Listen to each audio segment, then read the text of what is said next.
చూస్ country delight, live better. ఇప్పుడే country delight app ని download చేసుకోండి. ప్రస్తుతం నాతో పాటు ఉన్నారు కాంగ్రెస్ సీనియర్ నాయకులు జట్టి కుసుమ్ కుమార్ గారు.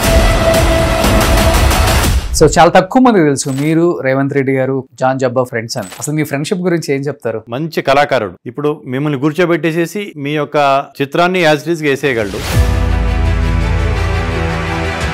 రేవంత్ రెడ్డి గారు ప్రేమలో పడ్డారు, గీత గారిని లవ్ చేశారు అన్నప్పుడు షాక్ అయ్యారండి? నేను చెప్పడం కదండి, ఏదన్నా ప్రేమికుల దినోత్సవం రోజు మీరు ఏదైనా ఇంటర్వ్యూ తీసుకొని గీత గారిని కానీ రేవంత్ రెడ్డి గారిని అడిగితే బాగుంటుంది. ఇప్పుడు ఎలా బాగా జాలీగా ఉండేదా మీ డేస్ అంతా? నాకు కవసాకి ఉండేది, ఆయన దగ్గర యమహా ఉండేది RX 100, అలాగే తీసుకుని తిరుగుతుండేవాళ్ళు. ఫుల్ జాలీ. మీకన్నా చిన్న వయసు కలిగిన వాళ్ళు ఎమ్మెల్యేలు అయ్యారు, ఎంపీలు అయ్యారు, మంత్రులు కూడా అయ్యారు. బట్ ఆ గౌరవం ఇస్తారా? రాజశేఖర రెడ్డి గారు కనుక చనిపోకపోయి ఉంటే డెఫినెట్ గా 2010లో నేను రాసేపోయి ఉండేవాడిని.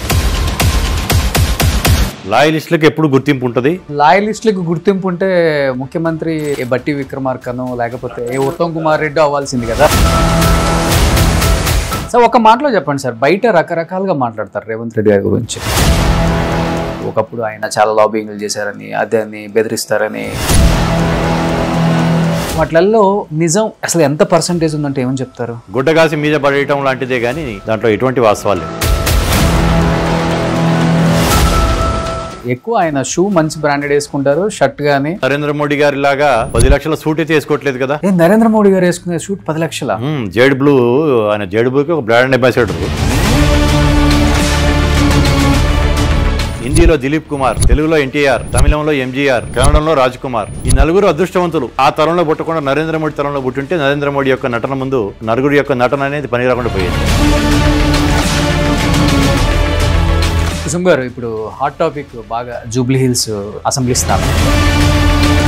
ముఖ్యమంత్రి రేవంత్ రెడ్డి గారు పర్సనల్ గా చిరంజీవి గారిని రిక్వెస్ట్ చేశారు, మీరు ఇక్కడి నుంచి కంటెస్ట్ చేయండి, లేకపోతే ఆయన కొంచెం తిరస్కరించినట్టయితే నాగార్జున గారిని కూడా బదిలోకి దింపాలని చూస్తుంది కాంగ్రెస్ పార్టీ. వాస్తవం ఏముంది? అసలు దాంట్లో 0.1% కూడా. ఎందుకని సార్ జూబ్లీ హిల్స్ కి క్యాస్ట్ అంటగట్టేశారు? తమ వాళ్ళు మాత్రమే ఉండాలని ఎందుకు పేరు పెట్టారు? క్యాస్ట్ అనేది కూడా definitely it plays a major role. ప్రతిపక్షాలు మాట్లాడుతున్నాయి, ఇచ్చిన హామీలు నెరవేర్చడంలో ఫోకస్ పెట్టడం తగ్గించి ఎంతసేపు ఉన్న KTRని ఎప్పుడు అరెస్ట్ చేద్దాం, KCRని ఎప్పుడు అరెస్ట్ చేద్దాం అన్న దాని మీద ఫోకస్ ఎక్కువ పెట్టాడు రేవంత్ రెడ్డి అనే మాటకి ఏం చెప్తారు? ఫోన్ ట్యాపింగ్ అనేది ప్రతి ఒక్కరం వాస్తవం, అది జరిగింది. పెట్టిన మిషన్ కూడా రేవంత్ రెడ్డి గారికి నా ఇంటికి మధ్యలోనే పెట్టారంట. ఆ వ్యాన్లో కూర్చొని వాళ్ళని ఏదో జైల్లో పెట్టాలనేది తహతహలాటం అనేది కాంగ్రెస్ నాయకత్వం ఎప్పుడు చేయట్లా. చేసుంటే 20 నెలలు బయట ఎందుకు ఉండేవాళ్ళు. బట్ ఈ హీరోయిన్ ఫోన్ ట్యాపింగ్ నిజమా? కొన్ని వందల మంది ఫోన్లు ట్యాప్ చేశారు. ఇప్పుడు దాని అన్ని ఆధారాలతో సహా ఎవరెవరు చేశారనేది బయటకు వస్తుంది. ఎప్పుడైనా అనిపిస్తుందా కొంచెం దూకుడు తగ్గించుకుంటే బాగుంటుంది మా ఫ్రెండ్ అని? తన బలమే అది. నిన్నటి వరకు ఒక లెక్క, ఇయాల నుంచి ఇంకొక లెక్క. 3 రంగుల జెండా బట్టి సింగమోలే కదిలినాడు ఒక్కరో. తనకున్న స్పీడ్ ప్రకారం అయితే ఇప్పటికే ఇంకా చాలా చాలా జరిగిపోయి ఉండేవి. లెక్కకు లెక్క, దెబ్బకు దెబ్బ. దొంగ దొరల భరతం పడతాడు మన రేవంత్ అన్న. తాను ఏదైనా తలుచుకున్న దాన్ని సాధించే వరకు నిద్రపోని తత్వం తనకి కాలేజ్ డేస్ నుంచి కూడా తెలుసు. ఒక్కడయ్యి కొట్లాడాడు, అందుకే పెద్ద నాయకుడయ్యాడు. Hi hello, welcome to Suman TV. నేను మీ రోషన్. సో ప్రస్తుతం నాతో పాటు ఉన్నారు కాంగ్రెస్ సీనియర్ నాయకులు జట్టి కుసుమ్ కుమార్ గారు. సో నమస్తే. నమస్కారం Roshan, how are you? Fine అన్న, ఎలా ఉన్నారు? బాగున్నాను. కాంగ్రెస్ సీనియర్ నాయకులు జట్టి కుసుమ్ కుమార్ అనిపించుకోవడం చాలా హ్యాపీగా అనిపిస్తుందా, లేకపోతే MLA Kusum Kumar, minister Kusum Kumar, MP Kusum Kumar ఇలా అనిపించుకోవడం చాలా హ్యాపీగా అనిపిస్తుంది, అనిపించాలని నాకు ఉంటుందని బయట చెప్పుకొని బాధపడటం, చాలా సన్నివేశాలలో రకరకాలుగా బయట మాట్లాడటం జరుగుతుంది అంటుంటారు అన్న. నిజంగా అసలు ఏది నిజం ఏది నిజం కాదనేది మాకు కూడా తెలియదు క్లియర్గా. ఏం చెప్తే, నేను ప్రత్యక్ష ఎలక్షన్స్ నిలబడి ఎమ్మెల్యేను ఎంపీఓ కావాలనే ఆసక్తి నాకు మొదటి నుంచి లేదు. నాకు ఆర్గనైజేషన్ పార్టీ యొక్క సంస్థాగతంగా ఒక పార్టీ క్రియాశీలకంగా పనిచేయటం అనేది నాకు ఇంట్రెస్ట్. 1987లో ఒక NSUA విద్యార్థి నాయకుడిగా కాంగ్రెస్ పార్టీలో కీలక భాగస్వామ్యం తీసుకోవడం జరిగింది. NSUలో రాష్ట్ర ప్రధాన కార్యదర్శిగా, ఉపాధ్యక్షుడిగా, తర్వాత యూత్ కాంగ్రెస్లో చాలా సంవత్సరాలు పనిచేశాను. దాదాపు 10 సంవత్సరాల పైన యూత్ కాంగ్రెస్లో పనిచేశాను, జాతీయ స్థాయిలో, రాష్ట్ర స్థాయిలో. అంటే నాతో నా కొలీగ్గా నాతో పాటు కలిసి పనిచేసిన వాళ్ళు కానీ నా కంటే కింద అంటే ఒక ప్రధాన కార్యదర్శికి ఒక కార్యదర్శులు, సంయుక్త కార్యదర్శులు ఒక టీం అంటూ పనిచేస్తుంది. అలా పనిచేసిన వాళ్ళు కూడా చాలామంది మంత్రులు అయిపోయారు, ఎంపీలు అయిపోయారు, ఎమ్మెల్యేలు అయిపోయారు. కానీ ముఖ్యమంత్రులు కూడా అయిపోయారు. ముఖ్యమంత్రులు కూడా నా ఫ్రెండ్ అయ్యారు. బట్ నాకు ఎప్పుడు ఆర్గనైజేషన్లో నేను ఉండటమైనదే నాకు తృప్తి ఇచ్చింది. కానీ నేను ప్రజాక్షేత్రంలో లేను కదా, నేను ఏదో చట్టసభల్లోకి వెళ్ళలేకపోయాను అనేది బాధ అనేది ఎప్పుడు లేదు. బట్ ఆ గౌరవం ఉంటుందా ప్రజాక్షేత్రం? ఎందుకంటే మీకన్నా చిన్న వయసు కలిగిన వాళ్ళు ఎమ్మెల్యేలు అయ్యారు, ఎంపీలు అయ్యారు, మంత్రులు కూడా అయ్యారు. బట్ ఆ గౌరవం ఇస్తారా? రాజకీయ అనుభవం ఉంది కానీ ఈయన ఎటువంటి పదవి అనుభవించలేకపోయారు ఈ పార్టీలో, పార్టీ ఈయన గుర్తించలేకపోయిందా, లేకపోతే కింద ఉన్న ఇక్కడ నాయకత్వం ఈయన తొక్కేసిందా అనే మాటలు కూడా వినపడుతుంటాయి కదా. మీరు 10 మంది ఫ్రెండ్స్లో కూర్చున్నప్పుడు నేను సీనియర్ నాయకుడు అని చెప్పుకుంటావు కానీ నేను ఒక ఎమ్మెల్యేని, ఒక ఎంపీని అని అట్లా ఎప్పుడు ఫ్రెండ్స్ ఎవరు ఎప్పుడు అట్లా అడిగింది లేదు. ఎందుకంటే నా సర్కిల్లో నాకున్న స్నేహితులకి నా విజన్ ఏంటో తెలుసు. ఎమ్మెల్యేలు, ఎంపీలు అనిపించుకుందాం అనుకుంటే నేను 99లోనో 94లోనో టికెట్లు అడిగేవాడిని, 99లోనే ఎమ్మెల్యేగా అయ్యేవాడిని. అంటే నాకు ఇంకొకటి చెప్పాలంటే, ఓపెన్గా చెప్పాలంటే డ్రాబ్యాక్ ఫస్ట్ నుంచి నేను ఆర్గనైజేషన్ని ఎన్నుకోవటం. మా తండ్రి గారి యొక్క మూలాలు తెనాలి, గుంటూరు జిల్లా. నేను పుట్టి పెరిగింది సంగారెడ్డి. అంటే ఆ టైంలో కనుక టికెట్ అడగాల్సి వస్తే అక్కడ మూలాలు ఉన్నవాళ్ళు అనేది అనిపించేవాళ్ళు. అక్కడ అడగాలంటేనేమో ఇతను ఇక్కడ ఉండట్లేదు కదా, తెలంగాణలో ఉంటున్నాడు కదా అని అక్కడ అనిపించడం వల్ల కూడా ఒక నియోజకవర్గం అంటూ నాకు లేకపోవటం.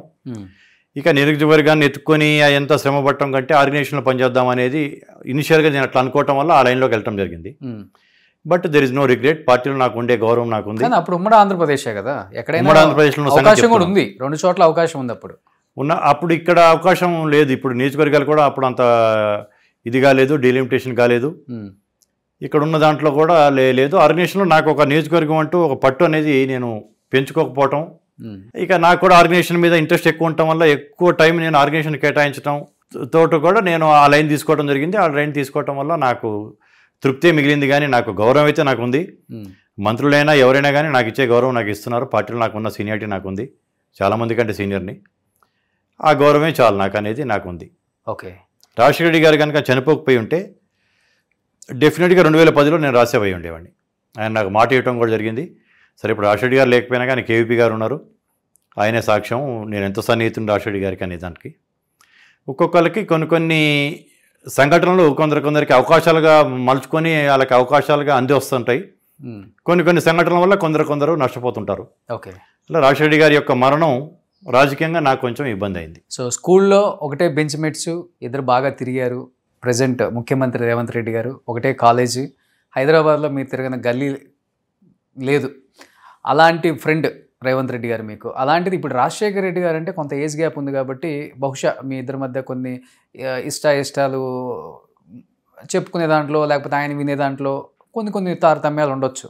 బట్ రేవంత్ రెడ్డి గారు ఇంత క్లోజ్ ఫ్రెండ్, చిన్నప్పటి నుంచి చూసిన ఫ్రెండ్, మరి ఎందుకని ఆయన రాజ్యసభ ఎమ్మెల్సీ మీకు కేటాయించలేకపోయారు అంటే ఏం చెప్తారు? అంటే కొన్ని అవకాశాలు అనేది కొందరికి తేలిగ్గా వస్తుంటాయి, కొందరికి కొంచెం లేట్ అవుతుంటుంది. అంతకుమించి రేవంత్ రెడ్డి గారి యొక్క ఆయన చేయాల్సినంత సపోర్టు ఢిల్లీలో చేశారు. బట్ మా సామాజిక వర్గం నుంచి ఒక ఆమెకి ఇవ్వటం వల్ల నేను ఆ టైంలో నాకు రాకపోవడం జరిగింది. ఇక కాబట్టి నేను ఇదే ఖాళీగా ఉన్నట్టు కనిపిస్తుంది. కానీ నేను ఆర్గనైజేషన్లో బిజీగానే ఉన్నాను. రాష్ట్రంలో 2వ అతిపెద్ద స్థానం పార్టీలో చెప్పాలంటే వర్కింగ్ ప్రెసిడెంట్. నేను 2017లోనే వర్కింగ్ ప్రెసిడెంట్ అయ్యాను కాంగ్రెస్ పార్టీకి. నేను, రేవంత్ రెడ్డి గారు, పొన్నం ప్రభాకర్ గారు ముగ్గురం ఒకటేసారి వర్కింగ్ ప్రెసిడెంట్స్. సమానంగా వర్కింగ్ ప్రెసిడెంట్స్గా ఉన్నాం. ఉత్తమ్ కుమార్ రెడ్డి గారు మాకు అధ్యక్షుడు. ఆయనకి అప్పుడు 3 వర్కింగ్ ప్రెసిడెంట్స్ ఉన్నట్లు మేము ముగ్గురం ఒకటి. నాతో ఒక వర్కింగ్ ప్రెసిడెంట్ చేసిన ఆయన మంత్రి అయ్యాడు, ఇంకొక వర్కింగ్ ప్రెసిడెంట్ చేసిన ఆయన ముఖ్యమంత్రి అయ్యాడు. నేను ఆర్గనైజేషన్లో ఉన్నాను. కొందరికి నేను ఇంతకుముందు చెప్పినట్టు కొందరికి అవకాశాలు చాలా తొందరగా వస్తుంటాయి, కొందరికి లేట్గా వస్తుంటాయి. వచ్చినప్పుడు మాత్రం నాకు వచ్చే అవకాశం, నా విజన్, నాకు స్టేట్ పాలిటిక్స్లో నాకు పెద్ద ఆసక్తి లేదు. నా ఆసక్తి అలా జాతీయ రాజకీయాల్లో. ఓకే. డెఫినెట్లీ జాతీయ రాజకీయాల్లో నాకు ఇంకా వయసు ఉంది కాబట్టి, ఇప్పుడు మా ఖర్గే గారు మా జాతీయ అధ్యక్షుడు, ఆయన వయసు వరకు నేను యాక్టివ్గా ఉండగలిగితే ఇంకా 30 సంవత్సరాలు రాజకీయంగా వయసు ఉంది నాకు. ఓకే. ఆల్రెడీ 35 సంవత్సరాలు ఆల్రెడీ ఆర్గనైజేషన్లో నేను ఆల్రెడీ పనిచేయడం జరిగింది. ఎందుకంటే 17వ సంవత్సరంలో నేను రాజకీయాలకు రావడం జరిగింది కాబట్టి ఆల్రెడీ 37, 38 ఇయర్స్ రాజకీయం అయిపోయింది. బట్ స్టిల్ ఇంకా 25 to 30 years రాజకీయం ఉంది నాకు. సో ఇంకా ఏదో ఒక పదవి వరించలేకపోతుందా అన్న హోప్తో అయితే ఉన్నారు మీరు కూడా. డెఫినెట్లీ వరిస్తుంది, వరించలేకపోతుందా అనేది కాదు, వరిస్తుంది అనే నమ్మకంతో ఉన్నా.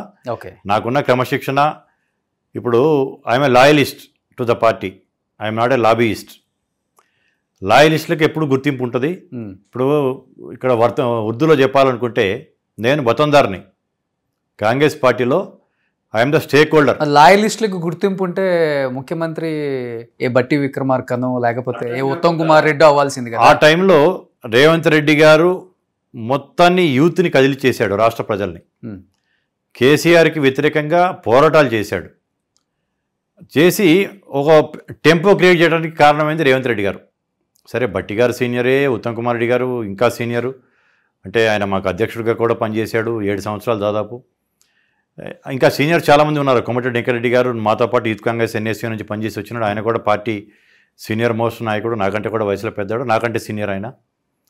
అట్లాగే అంజన్ కుమార్ ఉన్నారు, ఆయన కూడా ఆర్గనైజేషన్ నుంచి వచ్చిన ఆయన, ఇప్పుడు పార్టీ మారిన ఆయన కాదు. చూడాలంటే అట్లా సురేష్ షెట్కర్ గారు ఉన్నారు మా జిల్లా నుంచి, చాలామంది ఉన్నారు. బట్ ఎవరైతే కేసీఆర్ని ఢీకట్టగలిగి కేసీఆర్కి వ్యతిరేకంగా ప్రజాక్షేత్రంలో ప్రజా శ్రేణుల్ని ముఖ్యంగా యువతని కదిలించగలిగాడు అంటే అది రేవంత్ రెడ్డి గారు. కావటం వల్ల రేవంత్ రెడ్డి గారి యొక్క కృషి, ఆయన త్యాగం, ఆయన పోరాట ఫలితం ఉంది కాబట్టి రాహుల్ గాంధీ గారు ఆయనకి. సో ఒప్పుకుంటున్నారు 31 సంవత్సరం కాంగ్రెస్ సీనియర్ పార్టీ నాయకులు అయినప్పటికీ కూడా మీరు రేవంత్ రెడ్డి గారి వల్లే కాంగ్రెస్ ఉనికి చాటుకుంది, కాంగ్రెస్ మళ్ళీ బతికింది తెలంగాణలో అంటే బికాస్ ఆఫ్ రేవంత్ రెడ్డి గారు ఒప్పుకుంటారా? డెఫినెట్గా ఒప్పుకోవాల్సి వస్తుంది. ఓకే, దాంట్లో ఎటువంటి శశభిషలు లేవు. కాంగ్రెస్ పార్టీ సంఘటితంగా పోరాటం చేసింది, కానీ ఆ సంఘటిత శక్తికి నాయకత్వం వహించింది ఎవరు అంటే రేవంత్ రెడ్డి గారు. ఓకే, కాబట్టి ఆయనకి ఆ ఫలాలు దక్కాల్సిన అవసరం ఉంది. ఆయన కష్టానికి ఫలితం దక్కింది. హైకమాండ్ కూడా ఆయనని గుర్తించింది. తను కూడా నా వయసు అతనే, ఇంకొక 30 ఏళ్ళు మినిమం వయసు తనకు కూడా రాజకీయంగా ఉంది. డెఫినెట్లీ జాతీయ స్థాయిలో చాలా కీలక నాయకుడిగా ఎదుగుతాడు. సో కమింగ్ టు అసలుకి ఒకసారి పక్కకు వచ్చేద్దాం, రాజకీయాలని పక్కన పెట్టేసి. ఇప్పుడు దాకా గారు అని ఎంత గౌరవంగా సంబోధించుకుంటున్నారు. తప్పకుండా ఇది కొన్ని కోట్ల మంది చూశారు కాబట్టి తప్పదు. బట్ ఇవన్నీ పక్కన పెడితే కాంగ్రెస్లో చాలా సీనియర్ నాయకులు అంటే మీ పేరే ఫస్ట్ వస్తుంది డెఫినెట్గా. ఎందుకంటే మీరు కాంగ్రెస్ పార్టీలోకి వచ్చినప్పటికీ బట్టి గారు లేరు, ఉత్తమ్ గారు లేరు, కోమటిరెడ్డి గారు లేరు, ఎవరు లేరు. కోమటిరెడ్డి గారు ఉన్నారు అప్పుడు కోమటిరెడ్డి గారు, అంజన్ కుమార్ వీళ్ళు ఉన్నారు ఒకే టైం. వాళ్ళు నాకంటే వయసులో పెద్దవాళ్ళు, నాకంటే ముందు నుంచి ఉన్నారు వాళ్ళు. చిన్నారెడ్డి గారు ఉన్నారు. ఓకే, కానీ ఉత్తమ్ గారు 94లో వచ్చారు. బట్టి గారు కూడా ఉన్నారు కానీ యాక్టివ్గా లేరు, ఆయన చదువుకుంటా ఉన్న టైంలో. ఓకే, శ్రీధర్ బాబు గారు కూడా 99లో వచ్చారు. ఓకే, మేము ఉన్న టైంలో చాలా కొద్ది మందే ఉన్నారు ఇప్పుడున్న దాంట్లో. సో చాలా తక్కువ మంది తెలుసు మీరు రేవంత్ రెడ్డి గారు క్లాస్మేట్స్ అని, జాన్ జబ్బా ఫ్రెండ్స్ అని. అసలు మీ ఫ్రెండ్షిప్ గురించి ఏం చెప్తారు? స్కూల్లో ఎలా ఉండేవాళ్ళు, కాలేజ్లో ఎలా కాదు? మేము ఏవి కాలేజ్ అని ఆంధ్ర విద్యాలయ అని దోమలగూడలో ఉంది. దాంట్లో మేము ఇద్దరం క్లాస్మేట్స్. 89-92 బ్యాచ్ మాది, డిగ్రీ క్లాస్మేట్స్ మేము. ఓకే, మేము చేసింది BA ఆఫీస్ మేనేజ్మెంట్, అంటే economics, public administration plus office management, ఈ 3 సబ్జెక్టులు ఉండేవి మాకు. సాంస్క్రిట్, ఇంగ్లీష్ ఇవి కాక. తను చాలా అంటే తను మంచి కళాకారుడు. తను ఫైన్ ఆర్ట్స్ చేశాడు. ఇది చేసుకుంటేనే ఫెలోషిప్ చేశాడు ఫైన్ ఆర్ట్స్ నిజాం కాలేజీలో. ఇప్పుడు మిమ్మల్ని కూర్చోబెట్టేసేసి మీ యొక్క చిత్రాన్ని యాజ్ ఇట్ ఈస్గా వేసేయగలడు. అవునా? ఒకనొక టైంలో చాలామంది తెలియని విషయం ఏంటంటే, మైక్రోసాఫ్ట్ వాళ్ళు తెలుగు లిపి తయారు చేయాలన్నప్పుడు ఫస్ట్ రేవంత్ రెడ్డి గారి యొక్క హ్యాండ్ రైటింగ్ చూసిన తర్వాత రేవంత్ రెడ్డి గారిని అప్రోచ్ అయ్యారు. ఓకే, మైక్రోసాఫ్ట్ ఆయన హ్యాండ్ రైటింగ్ అంత బాగుంటుంది, అంత ముత్యాలలాగా ఉంటుంది తన అక్షరాలు. ఓకే, అంటే ఆ టైంలో తను వాళ్ళ తమ్ముళ్ళు ఇద్దరు అమెరికాలో ఉండటం, తను ఆ టైంలో అమెరికాకి వెళ్ళటం, టైం దొరకక అప్పుడు బాపు గారి దగ్గరికి వెళ్ళి బాపు గారితో తెలుగు లిపి రాపించుకున్నారు. ఓకే, అంటే బాపు గారిని సంప్రదించడానికి ముందు మైక్రోసాఫ్ట్ వాళ్ళు సంప్రదించింది రేవంత్ రెడ్డి గారిని. బాపు పెద్ద గొప్ప దర్శకుడు, మంచి చిత్రకారుడు అనేది అందరికీ తెలుసు సమాజానికి. అంటే బాపు గారికి సమానుడు, బాపు గారికి కుడియడమిగా ఉంటాడే కానీ అటువంటి ఇది టాలెంట్ అనేది చాలా ప్రజలకు తెలియదు. ఓకే, ఫస్ట్ నుంచి కూడా కష్టపడే తత్వం ఉన్న మనిషి. కాలేజీలో మేమందరం కలిసి సరదాగా తిరుగుతుండే వాళ్ళం. కొంచెం మాది కోయెడ్ కాలేజు. మా క్లాస్లో 8 మంది అమ్మాయిలు ఉండేవాళ్ళు, 32 మంది అబ్బాయిలు ఉండేవాళ్ళు, 8 మంది అమ్మాయిలు. మేము మిగతా క్లాస్మేట్స్ శ్రీలక్ష్మి, శ్రీదేవి, ఇట్లా మా బిందు అని మా క్లాస్మేట్స్ అందరితో మేము సరదాగా మాట్లాడుకున్నా కానీ ఏనాడు రేవంత్ రెడ్డి గారు అమ్మాయిలతో మాట్లాడటం అనేది నేను చూడలేదు ఆ 3 సంవత్సరాల్లో. అమ్మాయిలు ఏదైనా పలకరిస్తే అలో అనుకుంటా పక్క నుంచి వెళ్ళిపోయేవాడు కానీ వాళ్ళతో మాట్లాడటం కానీ సరదాగా కూర్చోటం కానీ చేసేవాడు కాదు. తనకి బాగా పరిచయస్తులతోటే తను ఫ్రీగా మాట్లాడగలడు కానీ అందరితో ఇదిగా ఉండేవాడు కాదు. కొంచెం బిడియంగా ఉండేవాడు, ఎక్కువ అయితే బిడియంగా ఉండేవాడు. తనకి నచ్చిన వాళ్ళతోనే ఓపెన్ అవుతాడు. ఇప్పుడు కూడా రాజకీయాల్లో కూడా తను ఇప్పుడు ముఖ్యమంత్రి, రాష్ట్రానికి ముఖ్యమంత్రి, తనకి బాగా సన్నిహితులతోటే తను సరదాగా ఫ్రీగా ఉంటాడు. మిగతా వాళ్ళతో కూడా గౌరవిస్తాడు అందరికీ. బట్ సన్నిహిత సంబంధాలు ఎవరితో ఉన్నాయో వాళ్ళతో ఎక్కువగా ఇంటిమేసీ వాళ్ళతో పెంచుకుంటాడు. ఓకే, అలాంటి వ్యక్తి ఈరోజు డి అంటే డి అనే స్థాయికి వచ్చారంటే మీరు అసలు బిలీవ్ అవుతుంటారా? అంటే తాను ఏదైనా తలుచుకున్న దాన్ని సాధించే వరకు నిద్రపోని తత్వం తనకి కాలేజ్ డేస్ నుంచి కూడా తెలుసు. ఓకే, మాకు సబ్జెక్ట్లోనే టైపు షార్ట్ హ్యాండ్ ఉంది. మా ఇన్స్ట్రక్టర్ చెప్పేవాడు సరిగ్గా చేయగానే ఎగ్జామ్స్కి ముందు ఒక 1 monthలో తను తపన పడి ఆ షార్ట్ హ్యాండ్ అంతా చేసుకుని తనే చేసేసి రాసి పాస్ అయ్యాడు. ఒకటి పట్టుకుంటే దానికి ఎంతైనా కష్టపడతాడు. ఒక విజన్ ఉంటుంది తనకి. ఆ విజన్ కోసం ఎంతైనా తెగించగలడు, కష్టపడగలడు. ఒకానొక టైంలో 1989-90లో మరి చెన్నారెడ్డి గారిని చూడటం జరిగింది. మేము విద్యార్థి సమస్యల మీద వెళ్ళి కలవడం జరిగింది. తర్నాకాలో ఉండేవాడు ఆయన. అప్పుడు ఇప్పుడున్నంత సీఎంస్కి ఉన్నంత హడావుడి కానీ సెక్యూరిటీ కానీ ఇంత హైప్ ఉండేది కాదు, సాధారణంగా ఉండేది. చెన్నారెడ్డి గారిని చూసి వచ్చిన తర్వాత సరదాగా మేము కలిసి వస్తూ ఉంటే ఎప్పటికైనా నేను ముఖ్యమంత్రి అవుతా అని చెప్పేసి అన్నాడు చెన్నారెడ్డి గారితో 1990లో. ఓకే, మేము ఇదిగో ముఖ్యమంత్రి అవుతాడంట అని కొంచెం నవ్వుకున్నాం. కానీ అంటే తనకు అప్పటి నుంచే ఒక విజన్ ఉంది. 2002లో 2001లో జూబ్లీహిల్స్ ఈ సొసైటీకి డైరెక్టర్గా నిలబడి ఎలక్షన్లో గెలవడం జరిగింది. జనరల్గా జూబ్లీహిల్స్ సొసైటీ అనేది majority 60 to 70%, 70% are even more than 70% కమ్మ సామాజిక వర్గం వాళ్ళు డామినేట్ చేస్తారు. తనకి అందరితో ఉన్న మంచి సంబంధాలు ఉండటం వల్ల అక్కడ అప్పుడు సొసైటీలో గెలవటం, తర్వాత 2005లో జెడ్పీటీసీ ఇండిపెండెంట్ గెలవటం, 2007లో ఎమ్మెల్సీ ఇండిపెండెంట్ గెలవటం, 2009లో నా క్లాస్మేట్ నా ఫ్రెండ్ కావటం వల్ల నేను రాజశేఖర్ గారికి చెప్పడం జరిగింది. నేను అన్నా అనేవాడిని రాజశేఖర్ గారిని అపాయింట్మెంట్ లేకుండా కలిసి 8 మందిలో నేను ఒకడిని. ఆయన క్యాంప్ ఆఫీస్ కానీ ఇంటికి కానీ సెక్రటరీకి కానీ అపాయింట్మెంట్ అవసరం ఉండేది కదా నాకు. వెళ్ళి ఇట్లా రేవంత్ అప్పుడే ఆయన కౌన్సిల్లో ఎమ్మెల్సీగా ఉండి తను ఒక్కొక్క సబ్జెక్ట్ మీద మాట్లాడటాము, తన వాగ్దాటి తన హోంవర్క్ చేసే ఒక తత్వం చూసి రాజశేఖర్ గారికి నచ్చింది. ఒకసారి ఏంది నీ ఫ్రెండ్ అంట కదా అని చెప్పి అడిగితే అవునన్నా నా క్లాస్మేటు అని. తర్వాత రాజశేఖర్ గారు అడిగారు నీ గురించి, రాజశేఖర్ గారిని కలవటానికి వస్తావా అని చెప్పి అడగటం జరిగింది. లేదు కోసం ఈసారి నేను కలిస్తే అది కన్ఫ్యూజ్ అవుద్ది, రూలింగ్ గవర్నమెంట్ ఉంది కాబట్టి నేను వచ్చానని చెప్పేసి అనుకుంటారు, ఏదో సందర్భంలో కలుస్తాను అంటే నాకు గౌరవం ఉంది అని చెప్పేసి అని. తను రూలింగ్ కాంగ్రెస్లోకి వచ్చే అవకాశం అలాంటి వాడి ద్వారా ఉన్నా కానీ రూలింగ్ పార్టీ అయిన కాంగ్రెస్లో రాకుండా ప్రతిపక్షంలో ఉన్న టీడీపీలోకి వెళ్ళటం, టీడీపీలో కలిసి టీడీపీ నుంచి పోటీ చేసి ఎమ్మెల్యే గెలవడం జరిగింది 2009లో. ఓకే, అంటే పవర్ కోసం పరిగెత్తడం అనేది కాకుండా తను తన యొక్క శక్తి మేరకు ఆపోజిషన్లో పనిచేసి ఆపోజిషన్ని పైకి తీసుకురావాలి అనే తత్వం ఆ రోజే ఉంది. సహజంగా 190 మంది ఏమనుకుంటుంటారంటే రూలింగ్ గవర్నమెంట్లో వెళ్తే రూలింగ్ పార్టీలో ఉంటే సుఖంగా ఉండగలమని అనుకుంటారు. తాను ఫైటింగ్ స్పిరిట్ ఉన్నవాడు కావటం వల్ల ఆపోజిషన్లోకి వెళ్ళి టీడీపీలోకి వెళ్ళి కలిసి ఆ రోజు కావాలనుకుంటే నేను రాజశేఖర్ గారికి దగ్గరికి తీసుకెళ్ళేవాడిని, ఎమ్మెల్యే టికెట్ ఎక్కడో ఇచ్చేవాడు, కాంగ్రెస్ నుంచి గెలిచి ఉండేవాడు 2009లోనే. అసలు అప్పుడు ఎమ్మెల్సీ ఎప్పుడు కలిసినా మినిస్ట్రీ ఇచ్చేస్తారు కదా. ఒకవేళ అంటే మినిషి రెడ్డి అప్పటికి చాలా మంది ఉన్నా కానీ మినిస్ట్రీ లేకపోయినా కానీ తనకి ఎమ్మెల్యే టికెట్ వచ్చేవాడు. తర్వాత ఇంకోసారికి అక్కడే వచ్చేది. బట్ రూలింగ్ గవర్నమెంట్ కంటే ఆపోజిషన్ ఉండే ఎక్కువ కష్టపడగలము, ఓకే, ఎక్కువ ఎదగడానికి ఆస్కారం ఉంటుంది, పోరాటాలు చేయడానికి ఆస్కారం ఉంటుంది అని ఒక విజన్ తోటి ఆయన టీడీపీలోకి వెళ్ళడం జరిగింది. Okay okay. ఆ తర్వాత కూడా రూలింగ్ బీజేపీ, సెంట్రల్లో రూలింగ్ ఉన్న బీజేపీ, ఇక్కడ ఉన్న టీఆర్ఎస్ వాళ్ళు కూడా తనకి చాలా ఆఫర్స్ ఇచ్చారు కూడా. అవి 2 వదులుకొని ప్రతిపక్షంలో ఉన్న కాంగ్రెస్ పార్టీలోకి వచ్చి కలిశాడు.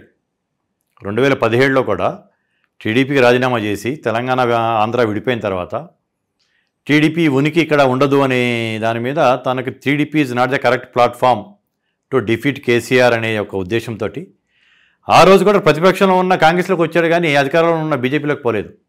కేంద్రంలో అధికారం ఉంది, ఆ సపోర్ట్ ఉంటుందని. తనకు ఎప్పుడు పోరాటం చేయటం అనేది ఇష్టం. కాబట్టి ఆ రోజు నేను చెప్పినవన్నీ మీరు కనుక ఇది చేసుకుంటే తన యొక్క మనస్తత్వం అంటే మీకు చాలా అర్థమవుతుంది. అంటే ఇప్పుడు మీరు చెప్పినవన్నీ వింటుంటే ఇప్పుడు మరి చాలామంది అంటే ప్రతిపక్షాలు ఆయన గురించి మాట్లాడే మాటలు వింటుంటే అంటే పదవి కోసం ఎస్పెషల్లీ పదవి కోసం ఎంతటి నీచానికైనా దిగజారిపోతాడు అనే మాటలు వింటున్నప్పుడు మీరు చెప్పేదానికి అసలు పొంతం లేదు. అందుకని నేను ఇంత విపులీకరంగా మీతో మాట్లాడితే ఇంతకుముందు ఏ మీడియాలో ఇటువంటిది మాట్లాడలేదు. ఫస్ట్ టైం మీరు దాన్ని టచ్ చేశారు కాబట్టి నేను మీతో మొదటిసారి మాట్లాడుతున్నాను. ఎందుకంటే మీ సబ్స్క్రిప్షన్స్ కూడా చాలా హైలో ఉంటుంది, మిలియన్స్ సబ్స్క్రిప్షన్స్ ఉంటుంది. వాట్ ఈజ్ రేవంత్ రెడ్డి, ఆయన మనస్తత్వం ఎటువంటిది, వ్యక్తిత్వం ఎటువంటిది అనేది ప్రజలకు తెలియాలి కాబట్టి నేను ఇవన్నీ మీకు చెప్పడం జరిగింది. ఓకే, నేను ఒక పత్రికా సమావేశంలో చెప్పడం జరిగింది 2017లో గాంధీ భవన్లో. అంటే నేను వర్కింగ్ ప్రెసిడెంట్గా పెట్టిన లాస్ట్ ప్రెస్ కాన్ఫరెన్స్ అది. చెన్నారెడ్డి రాజశేఖర రెడ్డి గారికి టైంలో కల్పించినంత జోష్ కనిపిస్తుంది ఇప్పుడు కాంగ్రెస్ పార్టీలో అని చెప్పడం జరిగింది. పత్రికలు కూడా బాగా కవరేజ్ చేశాయి. ఓకే, ఎందుకు వాళ్ళిద్దరు పేరును తలిచానంటే పివి నరసింహరావు గారు కావచ్చు, ఆయన మధ్యలో ముఖ్యమంత్రి అయ్యారు కానీ ఎలక్షన్లో లేదు, బ్రహ్మానంద రెడ్డి గారు, ఇటువంటి నాయకులు కాంగ్రెస్ పార్టీ అధికారంలో ఉన్నప్పుడు అధికారం నుంచి అధికారంలో తీసుకొచ్చిన నాయకులు ఉన్నారు, పెద్ద నాయకులు చాలామంది.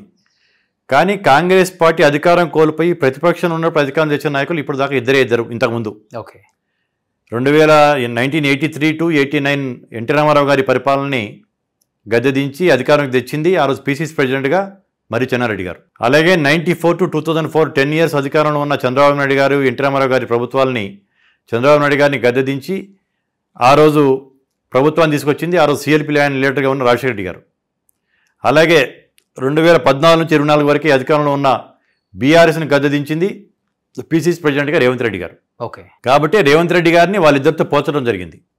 ఎందుకు పోల్చానంటే అధికారంలో ఉన్నప్పుడు అధికారం చేయడం వేరే, అధికారం కోల్పోయిన టైంలో అధికారం తీసుకురావడం అనేది వీళ్ళు ముగ్గురే చేసింది ఇప్పుడు దాకా తెలుగు రాష్ట్రాల్లో చరిత్రలో.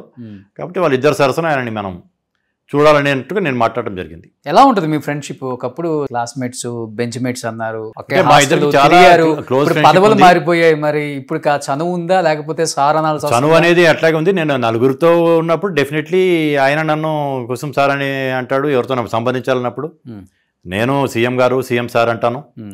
ఇద్దరం వ్యక్తిగతంగా ఉన్నప్పుడు పేరు పెట్టే పిలుచుకుంటుంటాం. బట్ మూడో వ్యక్తి ఎవరైనా ఉంటే మాత్రం ఆ మర్యాదలు అనేది అది ప్రోటోకాల్గా ఇవ్వాల్సిన అవసరం ఉంది. ఓకే, నేను ఆయన గీయటం ఎట్లాగే ఇస్తాను, ఆయన కూడా నాకు అదే మర్యాద ఇస్తాడు. ఓకే, మేము మా ఇద్దరికి చాలా పోలికలు ఉన్నాయి. మేము క్లాస్మేట్స్, బెంచ్ మేట్స్మి, ఇద్దరం రైతు కుటుంబాల నుంచి వచ్చిన వాళ్ళం, ఇద్దరి స్వయంవరాలు, మళ్ళీ ఇద్దరం ఇప్పుడు నైబర్సు. ఓకే, ఎక్స్పెక్ట్ చేశారా ఇద్దరు పక్క పక్క ఇల్లు కట్టుకుంటారని? అది ఇంత పెద్ద మహానగరంలో ఇద్దరం ఒకటే దగ్గరికి వచ్చి ఉండటం అనేది అది కాకతాళీయం కావచ్చు, అది ఇక డెస్టినీ కావచ్చు. ఫస్ట్ ఎవరు కట్టుకున్నారు? ఫస్ట్ నేను కట్టుకున్నాను, తర్వాత తను వచ్చాడు. ఓకే, ఇప్పుడు మా ఇంటి ముందే తనది క్యాంప్ ఆఫీస్. ఓకే, ఇంటి వెనక ఆయన ఇల్లు. అలాగే ఇద్దరం ఒకటేసారి వర్కింగ్ ప్రెసిడెంట్స్ అయ్యాం తెలంగాణ కాంగ్రెస్లో. మా అల్లుడు తూర్పుగోదావరి జిల్లానే, ఆయన అల్లుడు తూర్పుగోదావరి జిల్లా. అట్లా చాలా పోలికలు ఉన్నాయి మాకు. ఓకే, సో అన్ని కలిసి వచ్చాయి అనమాట. అంటే అట్లా అట్లా కలిసి వస్తున్నాయి. అట్లా ఇప్పుడు పైకి వెళ్తే ఆయన పైకి వచ్చిందా, మీరు పైకి వచ్చినా కానీ హాయ్ చెప్పుకోవచ్చు. ఇప్పుడు నా ఇంటి నుంచి బంతిని గట్టిగా విసిరితే ఆయన ఇంట్లో పట్టుకోవచ్చు. సూపర్. కానీ మీరు అన్నారు ఒక మాట, ఒక్క అమ్మాయిని కూడా ఆయన తలెత్తి చూడరు, ఒక హాయి కూడా చెప్పరు ఒక అమ్మాయికి. అంటే క్లాస్లో ఉన్న అమ్మాయిలకు కూడా కో ఎడ్యుకేషన్ అన్నారు కాబట్టి. అలాంటిది ఒక్కసారిగా రేవంత్ రెడ్డి గారు ప్రేమలో పడ్డారు, గీత గారిని లవ్ చేశారు అన్నప్పుడు షాక్ అయ్యారండి? అంటే అది కూడా ఒక విజన్, ఆమెతో పరిచయం ఏర్పడి ఉంది కాబట్టి ఇక ఓన్లీ ఆమె ఆయన మనసులో ఉండేది. వేరే వాళ్ళతో పరిచయాలు పెంచుకోవటం అనేది కూడా తనకి ఇష్టంగా ఉండేది కాదు. ప్లస్ పెద్దగా అందరితో కలివిడిగా కలుపుకోలుగా ఉండే టైప్ కూడా కాదు. తనకి క్లోజ్గా ఉన్న సర్కిల్ తోటే క్లోజ్గా ఉండేవాడు కానీ అందరితో సరదాగా ఉండే టైప్ కాదు. ఓకే, రిజర్వ్డ్గా ఉండే టైపు. ఇక అది అందుకని మీకు ఆ సంఘటన చెప్పడం జరిగింది. చెప్పారు, షేర్ చేసుకున్నారు మీతో ప్రేమించిన తర్వాత? అప్పట్లో పెద్ద ఫైట్లే జరిగాయి ఈ ప్రేమ వివాహం కోసం అని చెప్పి.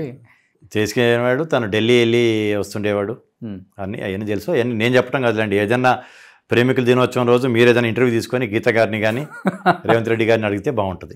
వాళ్ళ సంగతి నేను చెప్పడం అనేది అంత బాగుంది. ఏమని పిలుస్తారు గీత గారు? అన్న అని పిలుస్తారా మిమ్మల్ని? అన్న అని పిలుస్తారా? ఓకే, సో ఆ ఫ్యామిలీ బాండింగ్స్ బాగున్నాయి. ఓకే, సో గ్రేట్ అండి. అసలు నిజంగా చాలా అరుదు రేవంత్ రెడ్డి గారి గురించి మీకన్నా ఇంత బాగా చెప్పేవాళ్ళు ఎవరు దొరకరు కూడా. చాలా మంది తెలియదు తెలియదు తన సంగతి. తను అందరికీ ఎప్పుడు పరిచయం అంటే ఎమ్మెల్యేగా అయిన తర్వాత పరిచయం. అప్పటి నుంచి ఇప్పుడు వేమనరేంద్ర రెడ్డి ఉన్నాడు, రేవంత్ రెడ్డి గారికి అడ్వైజర్గా ఉంటుంటాడు. ఓకే. తనకి ఎప్పుడు పరిచయం అంటే 2007, 8, 9 నుంచి పరిచయం. ఓకే. అంతే. బట్ మా పరిచయం 1989 నుంచి. ఓకే. ఓకే. కాబట్టి నాకు తెలిసినంతగా వేరే వాళ్ళు ఎవరికి తెలియదు. సో ఆల్మోస్ట్ హైదరాబాద్ అంతా తిరిగేశారు మీరు. ఇక మాదంటే మా కాలేజ్ వచ్చేసేసి దోమలగూడ. తను ఉండేది దీపక్ థియేటర్ దగ్గర. ఓకే. తనకి అక్కడ ఆఫ్సెట్ ప్రింటింగ్ ప్రెస్ ఉండేది. నా మ్యారేజ్ కార్డు తనే డిజైన్ చేసి, అంటే వెనక రాజులు ఏదన్నా లేఖలు పంపాలంటే ఇట్లా ఉంటే విప్పి చూసేసి రేఖలు ఉంటే ఇట్లా చుట్టుతా ఉండేది కదా, అటువంటి తనే డిజైన్ చేసి తనే తయారు చేశాడు నా మ్యారేజ్ వెడ్డింగ్ కార్డు. ఓకే.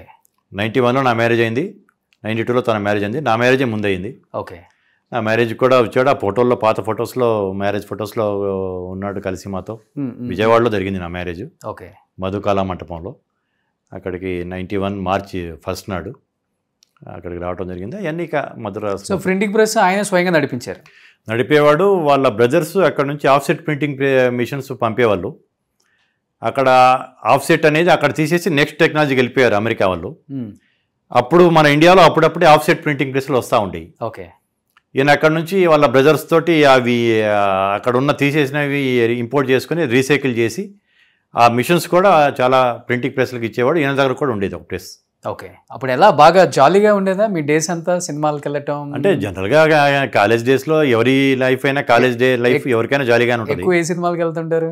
చాలా ఉన్నాయి. హిందీ సినిమాలు చూస్తుండే వాళ్ళం, తెలుగు సినిమాలు చూస్తుండే వాళ్ళం. నేను రెడ్డి హాస్టల్ బోర్డర్గా ఉండేవాడిని. తను కాలేజ్ అయిపోయిన తర్వాత ఇంటికి వెళ్ళిపోయి ఫ్రెష్ అయిపోయి తను కూడా రెడ్డి హాస్టల్కి వచ్చేవాడు. ఖాళీ టైంలో ఎక్కువ రెడ్డి హాస్టల్లోనే కూర్చుండే వాళ్ళం. రాజా వెంకటరామరెడ్డి గారి హాస్టల్ హ్యాబిట్స్లో ఉంటుంది. అక్కడ ఉండేవాళ్ళము. అటు నుంచి కోటి, హ్యాబిట్స్ ఎక్కువ తిరిగేది. అంతే, సిటీ మొత్తం తిరిగేవాళ్ళం కాదు. మా దోమలగూడ, హ్యాబిట్స్, కోటి, ఓకే, ఈ దీపక్ థియేటర్, నల్లకుంట ఇటు సైడే ఎక్కువ తిరిగేవాళ్ళం. బైక్లో నాకు కవసాకి ఉండేది, ఆయన దగ్గర యమహా ఉండేది RX 100. ఓకే. అప్పుడు నా దగ్గర కవసాకి KB 400 ఉండేది. తర్వాత నా దగ్గర మిలిటరీ జీప్ అది కూడా ఉండేది. సరదాగా తీసుకునే తిరుగుతుండేవాళ్ళం. అంతే, ఫుల్ జాలీ. కానీ గ్రేట్ కదా, అప్పటి నుంచి ఇప్పటి వరకు మీ ఫ్రెండ్షిప్ అలానే ఉందంటే మీరు దాన్ని అలానే కాపాడుకున్నారు, ఆయన దాన్ని అలానే కాపాడుకున్నారు. సో దీన్ని పెద్ద మిస్యూజ్ చేస్తే ఏముంది అంటే, పదవులు రాకముందు అలానే ఉన్నారు, పదవులు వచ్చిన తర్వాత అలానే ఉన్నారు. గ్రేట్ అండి అది. మీరు ఒక మాట అన్నారు కదా, ఆయన చెన్నారెడ్డి గారి దగ్గరికి వెళ్ళి నేను ఎప్పటికైనా ముఖ్యమంత్రి అవుతాను అన్నప్పుడు, ఇప్పుడు ముఖ్యమంత్రి అయినప్పుడు చూస్తున్నప్పుడు అసలు ఏమి వయసులో ఏమి అంటే ఎంత ట్రాన్స్ఫర్మేషన్ అనేది అర్థమవుతుంది. ఇప్పుడు అంటే అదంతా తన ఒకటేమో తన జాతక ఫలం మెయిన్గా, తన కృషి. ఓకే, రెండు. ఓకే. అంటే కాంగ్రెస్ పార్టీ అనేది పెద్ద మహాసముద్రం సార్. ఇక్కడ ఎవరు సీఎం అవుతారో కూడా తెలియదు, ఎన్వలప్ కవర్లో వచ్చేస్తుంది పేరు అంతే. సో ఎందుకంటే హేమాహేమీలు కాంగ్రెస్ సీనియర్ నాయకులు రోషయ్య గారి వల్లగాకనే నా వల్ల కాదు, సీఎం పదవి కన్నా కూడా నాకు మంత్రి పదవి ముఖ్యం, నాకు కాంగ్రెస్ పార్టీలో ఒక చిన్న స్థానం ఇచ్చినా చాలని చెప్పేసి ఆయన వద్దని సీఎం స్థాయి నుంచి కిందకి దిగేసి కిరణ్ కుమార్ రెడ్డిని ఎక్కించిన రోజులు చూసాం మనం. ఆయన వద్దని నేను అనలేదు, ఎందుకంటే మేము విన్నమాట. అదే నేను రోషయ్య గారికి చాలా సన్నిహితుడిని. తెలంగాణ వాదం అనేది గొడవ అదేం లేదు. ఆయనకి ఆ టైంలో కొంచెం ఆరోగ్యం నలతగా ఉండేది, 1 month సెక్రటరీకి పోలేకపోయారు. ఆ టైంలో కిరణ్ కుమార్ రెడ్డి తను ఢిల్లీలో తన లాబింగ్ తను చేసుకొని చాప కింద నీరులాగా తను వచ్చేసేసి తను ఈయనకి దించుతున్నట్టు దించే ముందు రోజు కూడా ఆయనకు తెలియదు. ఓకే. ఆయన వద్దని అనటం జరగలేదు. తర్వాత ఇక ఆయనకున్న సీనియారిటీని గౌరవించి సోనియా గాంధీ గారు ఆయనకి గవర్నర్గా తమిళనాడుకి పంపడం జరిగింది. సో లాబింగ్ చేసి ఆయన దించింది అయితే Kiran Kumar Reddy has played a very crucial and key lobbying in Delhi. కానీ అంత పెద్ద సీనియర్ నాయకులకే ఉన్న సీనియర్ నాయకుల్ని సమర్థించుకోవటం లేకపోతే వాళ్ళని బుజ్జగించడం చాలా చాలా కష్టం. అలాంటిది కాంగ్రెస్ పార్టీలోకి చాలా లేటుగా వచ్చారు, ఒక్కసారి ఎంపీ అయ్యారు, ఇంకా డైరెక్ట్ కొడితే చీఫ్ మినిస్టర్. ఇంతమంది హేమాహేమీలు, ఖమ్మం సీనియర్ నాయకులు కావచ్చు, నల్గొండ జిల్లా కావచ్చు, వీళ్ళందరినీ ఎలా మేనేజ్ చేసుకుంటూ ఆయన ముందుకు తీసుకెళ్తున్నారు అనేది కూడా బయట ఒక క్వశ్చన్ మార్క్ జనానికి. బట్ అది రేవంత్ రెడ్డి గారిలో ఉన్నది చెప్పాలంటే, అంటే నేను చూసినంత దగ్గరగా ఎవరు చూడలేదు కాబట్టి నేనే చెప్పగలను. నాటికి తనకు కావాల్సిన గోల్ ఏంటి, తన లక్ష్యం ఏంటి అనేది దాన్ని ఒకటి చూసుకుంటాడు. కానీ ఓకే, ఆ లక్ష్యం తను నెరవేరిన తర్వాత దానికి సహకరించిన వాళ్ళందరికీ సమానంగా ఫలాలు దక్కాలి అనే టైప్ మెంటాలిటీ. కాంగ్రెస్ పార్టీలో తను మీరు చెప్పినట్టు జూనియర్, తను కష్టపడ్డాడు, తను ర్యాలీ చేశాడు, తను ఆ మెయిన్ ప్రధాన కుర్చీలో కూర్చున్నాడు. కానీ తన ఒక్కడి వల్లే కాదు, అందరు నాయకులు సమిష్టి కృషి వల్ల వచ్చింది. కాబట్టి ఎవరికి ఎంత గౌరవం దక్కాలి, ఎవరికి ఎంత దాంట్లో ఆ ఫలం యొక్క భాగస్వామ్యం దక్కాలనేది అందరినీ చూసుకునే టైపు అట్లా చూడటం వల్లే తనకి తన నాయకత్వాన్ని అందరూ ఫస్ట్ ఒకళ్ళిద్దరు ఏదన్నా కొంచెం ఇది అయినా కానీ తర్వాత అందరూ ఆయన లైన్లోకి రావటం, ఆయన నాయకత్వాన్ని ఆయన అందరూ ప్రతి ఒక్కళ్ళు హర్షించడానికి ఆమోదించడానికి కారణం ఏంటంటే అందరికి విలువిస్తాడు, ఓకే, ఫ్రీడమ్ ఇస్తాడు అందరికి. సో దాని ఫ్రీడమ్ని దుర్వినియోగం చేయనంత వరకు ఆ ఫ్రీడమ్ ఉంటుంది. దుర్వినియోగం చేస్తున్నప్పుడు ఎక్కడ కట్ చేయాలో అక్కడ కట్ చేయగలడు కూడా. ఓకే, సో తను ఇచ్చే గౌరవాన్ని వాళ్ళు నిలుపుకుంటున్నారు, వీళ్ళు కూడా గౌరవిస్తున్నారు. కలిసి అందరూ సమిష్టిగా పనిచేస్తున్నారు, సమిష్టి కృషితో పార్టీ నడుస్తుంది. ముఖ్యంగా మాకు హైకమాండ్ ఉంది, హైకమాండ్కి ఒక విజన్ ఉంది, జాతీయ భావం ఉంది. అలాగే ఇందిరాగాంధీ గారికి, నెహ్రూ గారికి, రాజీవ్ గాంధీ గారికి కూడా ఒక విజన్ ఉండేది. వారి వారసత్వం సోనియా గాంధీ గారు కావచ్చు, ప్రియాంక గాంధీ గారు, రాహుల్ గాంధీ గారు కూడా దాన్ని కొనసాగిస్తున్నారు. హైకమాండ్ నుంచి ఇచ్చే డైరెక్షన్స్ ఉంటుంది. మా సిద్ధాంతాలని డీవియేట్ కాకుండా పనిచేయడంలో ఈయన సఫలీకృతం అవుతున్నాడు. సో ఇప్పుడు కేంద్రంలో ఒక కీలకమైన నేతగా పేరైతే గట్టిగా వినపడుతుంది కదా బయట. సో రాహుల్ గాంధీ ఈరోజు, ఎందుకంటే రేర్, సో అది రాహుల్ రేవంత్ కావచ్చు, ఏదైనా కులగణన అనేది చాలా సక్సెస్ఫుల్గా నిర్వహించింది తెలంగాణలో. తెలంగాణ గవర్నమెంట్ అదన్నీ పక్కన పెడితే రేవంత్ రెడ్డి చాలా కృషి చేశారు దీనికి. అందరు తిరగబడతారేమో రేవంత్ మీద అనుకున్నాము కులగణన విషయంలో, కానీ చాలా సక్సెస్ఫుల్గా చేశారని కూడా ఫుల్ అప్రిషియేషన్ చేశారు. ఇది నాకు ఆస్కార్ కన్నా ఎక్కువ ఈ సోనియా గాంధీ గారు ఆయన కూడా ఎమోషనల్ అయ్యారు. రాసిన ఉత్తరం చూసేసి దానికి ఎమోషన్ అయ్యాడు. అది మనసులో నుంచి వచ్చిన మాట, అదేదో హిపోక్రసీ కాదు, లేకపోతే ఆ కుటుంబాన్ని ఆకట్టుకోవడానికి చెప్పిన మాటలు కాదు, మనసులో నుంచి వచ్చిన మాటల కింద కానీ భావించాలి మనం. ఓకే, సో ఒక మాటలో చెప్పండి సార్, బయట రకరకాలుగా మాట్లాడతారు రేవంత్ రెడ్డి గారి గురించి. సో ఒకప్పుడు ఆయన చాలా లాబింగ్లు చేశారని, అదని బెదిరిస్తారని, లేకపోతే అన్నదమ్ముల గురించి కానీ, లేకపోతే ఆయన గురించి కానీ పర్సనల్గా రకరకాలుగా ఆయన్ని మాట్లాడటం నేను చూశాను, మీరు కూడా చూసే ఉంటారు చాలా వరకు. బట్ వాటిల్లో నిజం అసలు ఎంత పర్సంటేజ్ ఉందంటే ఏమని చెప్తారు? అంటే ఏ విషయాల గురించి? ఏదైనా కానీ, రాజకీయంగా కావచ్చు. అంటే తను ఒకటి చెప్పాలి, ఎందుకంటే మీరు చెప్పిన రేవంత్ రెడ్డి గారు ఈజ్ నాట్ గ్రీడీ. ఓకే, తనకి ఏదైనా అత్యాశ అనేది లేదు. ఓకే, అవసరం మేరకు పార్టీ నడపడానికి అవసరం మేరకు ఏదైనా పనులు చేసుకోవటమే కానీ, అంతేగాని దోసుకోవటము తరతరాలు రాబోయే 10 తరాలు 50 తరాలు ఉండాలనే టైపు, అట్లా చేసుకునే టైపు అసలు ఆలోచన కూడా లేని మనిషి. ఓకే, తనకి ఒకటి చెప్పాలంటే నైదర్ నీడీ నార్ గ్రీడీ. ఓకే, పెద్ద కరప్షన్ అనేది అసలు కరప్షన్ జోలికి పోయే మనిషి కాదు, కరప్షన్ ఎంకరేజ్ చేసే మనిషి కాదు. ఓకే, ఇక ప్రతిపక్షాలు ఏదో ఒక రంధ్రాన్వేషణ చేస్తుంటారు, ఏది లేకపోయిన చోట రంధ్రాన్వేషణ చేసి రంధ్రాలు ఏం దొరకనప్పుడు క్రియేట్ చేయడానికి కూడా ప్రయత్నం చేస్తుంటారు. కాబట్టి గుడ్డగాసి మీద పడేయటం లాంటిదే కానీ దాంట్లో ఎటువంటి వాస్తవాలు లేవు. స్వతహాగా ఆయన రియల్ ఎస్టేట్లో కొంత సంపాదించుకొని రాజకీయంగా ఎదిగారు. రియల్ ఎస్టేట్లో ఉన్నాడు, స్వయం కృషితోనే పైకి వచ్చినాడు. ఓకే, ఒక రైతు కుటుంబం నుంచి వచ్చి ఈ స్థాయికి రావటం అనేది కూడా అదంతా మామూలు విషయం కాదు. ఓకే, ఈ బ్రాండ్స్ అనేది ఫస్ట్ నుంచి కూడా ఆయనకి బాగా ఇంట్రెస్ట్. ఫస్ట్ నుంచి బ్రాండ్, ఏదైనా బ్రాండ్, ఏ బ్రాండ్ ఏంటి అనేది అంటే పేరు చెప్పడం బాగుండదు. ఒక వేరే పార్టీలో ఉన్న కీలక నాయకుడు ఈయనతో పాటు కూర్చొని అసెంబ్లీలో 2009 నుంచి 14లో ఈయన బెంచ్ పక్కనో మరి ఎక్కడ కూర్చొని, అన్న ఆ బ్రాండ్ ఏంది, ఈ బ్రాండ్ ఏంది, ఆ బ్రాండ్ ఏమంటారు, ఈ బ్రాండ్ ఏ బ్రాండ్ వేస్తే బాగుంటుంది, ఏ బ్రాండ్ అని చెప్పేసి ఈయన సలహాలు తీసుకునేవాడు. ఓకే, ఇప్పుడు అతను ఏదో తను పుట్టడంతో అదేదో బ్రాండ్స్లో పుట్టినట్టు, లేకపోతే ఏదో అమెరికా నుంచి ఏదో వచ్చి పైనుంచి ఊడిపడినట్టు అక్కడ ఏదో చేసినట్టుగా అనుకుంటాడు. కానీ అతను ఏ బ్రాండ్ ఏంటి, ఏ లోగో, ఏ బ్రాండ్కి నిదర్శనం అనేది కూడా రేవంత్ రెడ్డి గారు చెప్తే తెలుసుకున్న వ్యక్తి అతను. ఓకే, ఫస్ట్ నుంచి ఆ బ్రాండెడ్ తన డ్రెస్సింగ్ కావచ్చు, తన బూట్లు కావచ్చు, ఒక సిస్టమ్ ప్రకారం ఉండేవాడు. ఓకే, చాలా ఖరీదైన వాచులు కూడా ఉండేవి. ఈ మధ్య ప్రజాక్షేత్రంలో ఉండటం వల్ల ఆ వాచులు కానీ ఇవన్నీ ఉంగరాలు లాంటివి కానీ వచ్చి గీతలు పడి ఇదంతా ఇవన్నీ తనకి చేతుల నిండా గోట్లే, ఇవన్నీ గీతలు పడి అందరూ అంటే రేవంత్ రెడ్డిని టచ్ చేయాలి, ఆయనని ముట్టుకోవాలి, ఆయన దగ్గరికి వెళ్ళాలి అని ఒక దీనివల్ల చేతులు ఈయన జైటిట్ అంటా ఉంటే ముట్టుకుందాం అనే దాని మీద అది తెలియకుండానే ఆ గోటి గీతలు పడేసి చేతులంతా కూడా గీతలు పడిపోయి రక్తాలు కూడా ఇదైనట్టు అయిన సందర్భంలో ఈ వాచులు గీచులు ఇవి పెట్టుకుంటే ఇంకా ఎదుగుంటుంది అనేది, వాచులు ఉంగరాలు అనేది ఫస్ట్ నుంచి ఉంగరాలు లేవు, వాచులు మంచి ఖరీదైన వాచులు ఉండేవి. ఓకే, ఇప్పుడు ఆ వాచ్లు కూడా తీసేశాడు. ఇప్పుడు అతను చూడండి మీరు, వాచ్ కూడా ఉండదు. వాచ్ కూడా లేదు, ఉండదు. అవును, ఎక్కువ ఆయన షూ మంచి బ్రాండెడ్ వేసుకుంటారు, షర్ట్ కానీ ఇవి ఇవి అంతే ఎల్వి షూస్ వాడతారు, చెప్పులేమో బర్కిన్స్టాన్ చెప్పులు వాడతారు. ఇక అంతా మంచి branded pants, branded shirts. Okay, అంతేగాని వాచ్లు అనేది తీసేశారు. అంతే. ఇప్పుడు బ్రాండెడ్ వేసుకోగానే ప్రజలు ఏమన్నా ఇదిగో వీళ్ళు ఇంత బ్రాండెడ్. ఇప్పుడు ఒక ఎమ్మెల్యే చేయాలంటే 50 కోట్లు 60 కోట్లు. ఇప్పుడు 10 లక్షలు నరేంద్ర మోడీ గారి లాగా 10 లక్షల సూట్ అయితే వేసుకోవట్లేదు కదా. నరేంద్ర మోడీ గారు వేసుకునే షూట్ 10 లక్షల.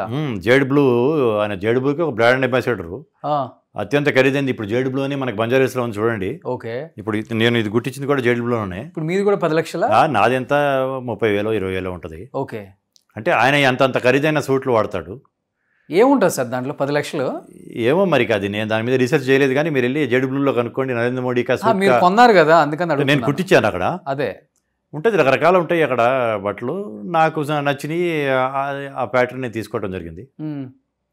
అది ఒక బ్రాండ్. ఒకసారి వేసుకునేది ఇంకా అది 10 లక్షలు తను. ఇక అంటే ఒకానొక టైంలో ఢిల్లీలో ఏదో దుర్ఘటన జరిగినప్పుడు అప్పటి హోంమంత్రి శివరాజ్ పాటిల్ గారు డ్రెస్సులు మార్చారు. ఆ దుర్ఘటన చనిపోయిన వాళ్ళ దగ్గరికి వెళ్ళి పరామర్శించడానికి కూడా ఇంటికి వెళ్ళి డ్రెస్ మార్చుకొని వెళ్ళాడు అని విమర్శించారు బీజేపీ వాళ్ళు. ఓకే, ఆ రోజు శివరాజ్ పాటిల్ గారు హోంమంత్రి, కేంద్ర హోంమంత్రి. అటువంటిది ఎక్కడికి వెళ్తే అక్కడ ఆ డ్రెస్ వేసుకుంటాడు. పంజాబ్ వెళ్తే పంజాబీ లాగా డ్రెస్ వేసుకుంటాడు. బెంగాల్ వెళ్తే బెంగాల్ ఎలక్షన్స్ వస్తున్నాయి అని చెప్పి రవీంద్రనాథ్ ఠాగూర్ గారి లాగా గడ్డం పెంచేసేసి ఆయనలాగా ఆహార్యం ఆయనలాగా కనిపించేటట్టుగా చేస్తాడు. అంటే ఏ ఎండగా గొడుగు పట్టడం అనేది కానీ, అవసరానికి రంగులు మార్చడం అనేది కానీ నరేంద్ర మోడీ గారిని మించిన వాళ్ళు చెప్పాలంటే నేను ఒక బహిరంగ సభలో చెప్తే చాలా స్పందన కూడా వచ్చింది. దురదృష్టవశాత్తు అంటే వాళ్ళ అదృష్టం బట్టి హిందీలో దిలీప్ కుమార్, తెలుగులో ఎన్టీఆర్, తమిళంలో ఎంజీఆర్, కన్నడంలో రాజ్ కుమార్, ఈ నలుగురు అదృష్టవంతులు నరేంద్ర మోడీ పుట్టిన టైంలో పుట్టకపోవటం వల్ల వాళ్ళు అంత గొప్ప నటులు కాగలిగారు. వాళ్ళకి అంత గొప్ప పేరు వచ్చింది. కానీ వాళ్ళే కనుక ఆ తరంలో పుట్టకుండా నరేంద్ర మోడీ తరంలో పుట్టుంటే నరేంద్ర మోడీ యొక్క నటన ముందు ఈ నలుగురు యొక్క నటన అనేది పని రాకుండా పోయేది. నేను చెప్పాను, చాలా సందర్భాల్లో చెప్పడం జరిగింది. ఈరోజు మీకు కూడా చెప్తున్నాను అన్నమాట. ఓకే, నలుగురిని మించిన నటుడు ఎవరైనా కానీ తల్లి పుట్టిన పిల్లలకి పాలిస్తుంది, గోరుముద్దలు తినిపిస్తుంది, పిల్లల్ని పెంచుతుంది. అంతేగాని 95 ఏళ్ళు 96 ఏళ్ళ తల్లి ఒక 70 ఏళ్ళ కొడుకుకి అన్నం తినిపించడం అనేది ఎక్కడైనా మనం చూస్తామా? సరే, తినిపించడం తప్పేం లేదు. దాన్ని కూడా పబ్లిసిటీ చేసుకోవటం అంటే ప్రతి ఒక్కటి పబ్లిసిటీ, ప్రతి ఒక్క దాంట్లో ఏదో ఒక మైలేజ్ రావాలి, పబ్లిసిటీ చేసుకోవటం అనేది ఆ వ్యక్తి. ఓకే, ఇక దాని గురించి ఇక మీరు అది వేరే టైప్కి వెళ్ళిపోతుంది అనుకోండి. సో కుసుమ్ గారు, ఇప్పుడు హాట్ టాపిక్ బాగా జూబ్లీ హిల్స్ అసెంబ్లీ స్థానం. సో చాలామంది చాలా రకాలుగా మాట్లాడుకుంటున్నారు ఈ స్థానం మీద. అండ్ ముఖ్యమంత్రి రేవంత్ రెడ్డి గారు పర్సనల్గా చిరంజీవి గారిని రిక్వెస్ట్ చేశారు, మీరు ఇక్కడి నుంచి కంటెస్ట్ చేయండి, ఇక్కడి నుంచి కంటెస్ట్ చేస్తే మీకు హోంమంత్రి ఇస్తామని. లేకపోతే ఆయన కొంచెం తిరస్కరించినట్టయితే నాగార్జున గారిని కూడా బరిలోకి దింపాలని చూస్తుంది కాంగ్రెస్ పార్టీ. ఎట్టి పరిస్థితులలో జూబ్లీ హిల్స్ స్థానం కాంగ్రెస్ కైవసం చేసుకోవాలని రకరకాలుగా సాయశక్తులా ప్రయత్నిస్తుంది అంటున్నారు. వాస్తవం ఏముంది? వీళ్ళిద్దరిని నిజంగానే కాంటాక్ట్ అవ్వడం జరిగిందా? ఒకవేళ రేపు అదే జరిగితే గెలిచిన వాళ్ళకి హోంమంత్రి ఇవ్వబోతున్నారా? వీళ్ళిద్దరిలో ఎవరు హోంమంత్రి ఇవ్వబోతున్నారు, చిరంజీవి గారా లేకపోతే నాగార్జున గారు? అసలు రెండు వాస్తవం కాదు. చిరంజీవి గారు అంతకుముందు ప్రజారాజ్యం పార్టీ స్థాపించాడు, ఆయన సక్సెస్ కాలేకపోయారు. తర్వాత కాంగ్రెస్లో మర్జీ చేశారు. కాంగ్రెస్లో నుంచి రాజ్యసభ తీసుకొని కేంద్ర మంత్రి అవ్వడం జరిగింది, ఇండిపెండెంట్ ఛార్జు. నాగార్జున గారు ఎప్పుడు ఆయన కాంగ్రెస్ పార్టీ కానీ ఏ రాజకీయ పార్టీలో ఉన్న వ్యక్తి కాదు. మాకు నాయకత్వ లోపం ఏమి లేదు, నాయకత్వ లోటు లేదు. నాయకులు చాలామంది నాయకులు రెడీగా ఉండి జూబ్లీస్లో పోటీ చేసడానికి ఆసక్తి ఉన్న నాయకులు ఎంతోమంది ఉన్నారు, ఎంతోమంది ఉంటారు డెఫినెట్గా. కాబట్టి మాకు నాయకులను ఎత్తుకునే పరిస్థితి అనేది లేదు. నాయకులు వాళ్ళని అనేది అది సోషల్ మీడియాలో ఎవరైనా క్రియేట్ చేసి ఉంటారేమో, కానీ అసలు దాంట్లో 0.1% కూడా దాంట్లో నిజం అనేది లేదు, శుద్ధ అవాస్తవం. నన్ను కూడా మా పార్టీ యొక్క సీనియర్ నాయకులు, ఢిల్లీ నాయకులు అడగడం జరిగింది, కమ్మ సామాజిక వర్గం నుంచి చెందిన అది సీటు కాబట్టి నాగార్జున గారిని మీరు పోటీ చేస్తే బాగుంటుంది అని. నేనన్నా నాకు డైరెక్ట్గా ఆసక్తి లేదు, పార్టీ కనుక నిర్ణయించి పార్టీ ఆదేశిస్తే వెనక మాత్రం పోను అని చెప్పడం జరిగింది. అంతేగాని అది నేను పోటీ చేయటం అనేది చేయట్లేదు. అక్కడ ఇంత యాక్టివ్గా ఉన్న హేమల్ని కారణం మీ దాకా వస్తుందా? నాకున్న స్థాయిలో నేను ఒక ఎమ్మెల్యే స్థాయిలో లేను ఇప్పుడు.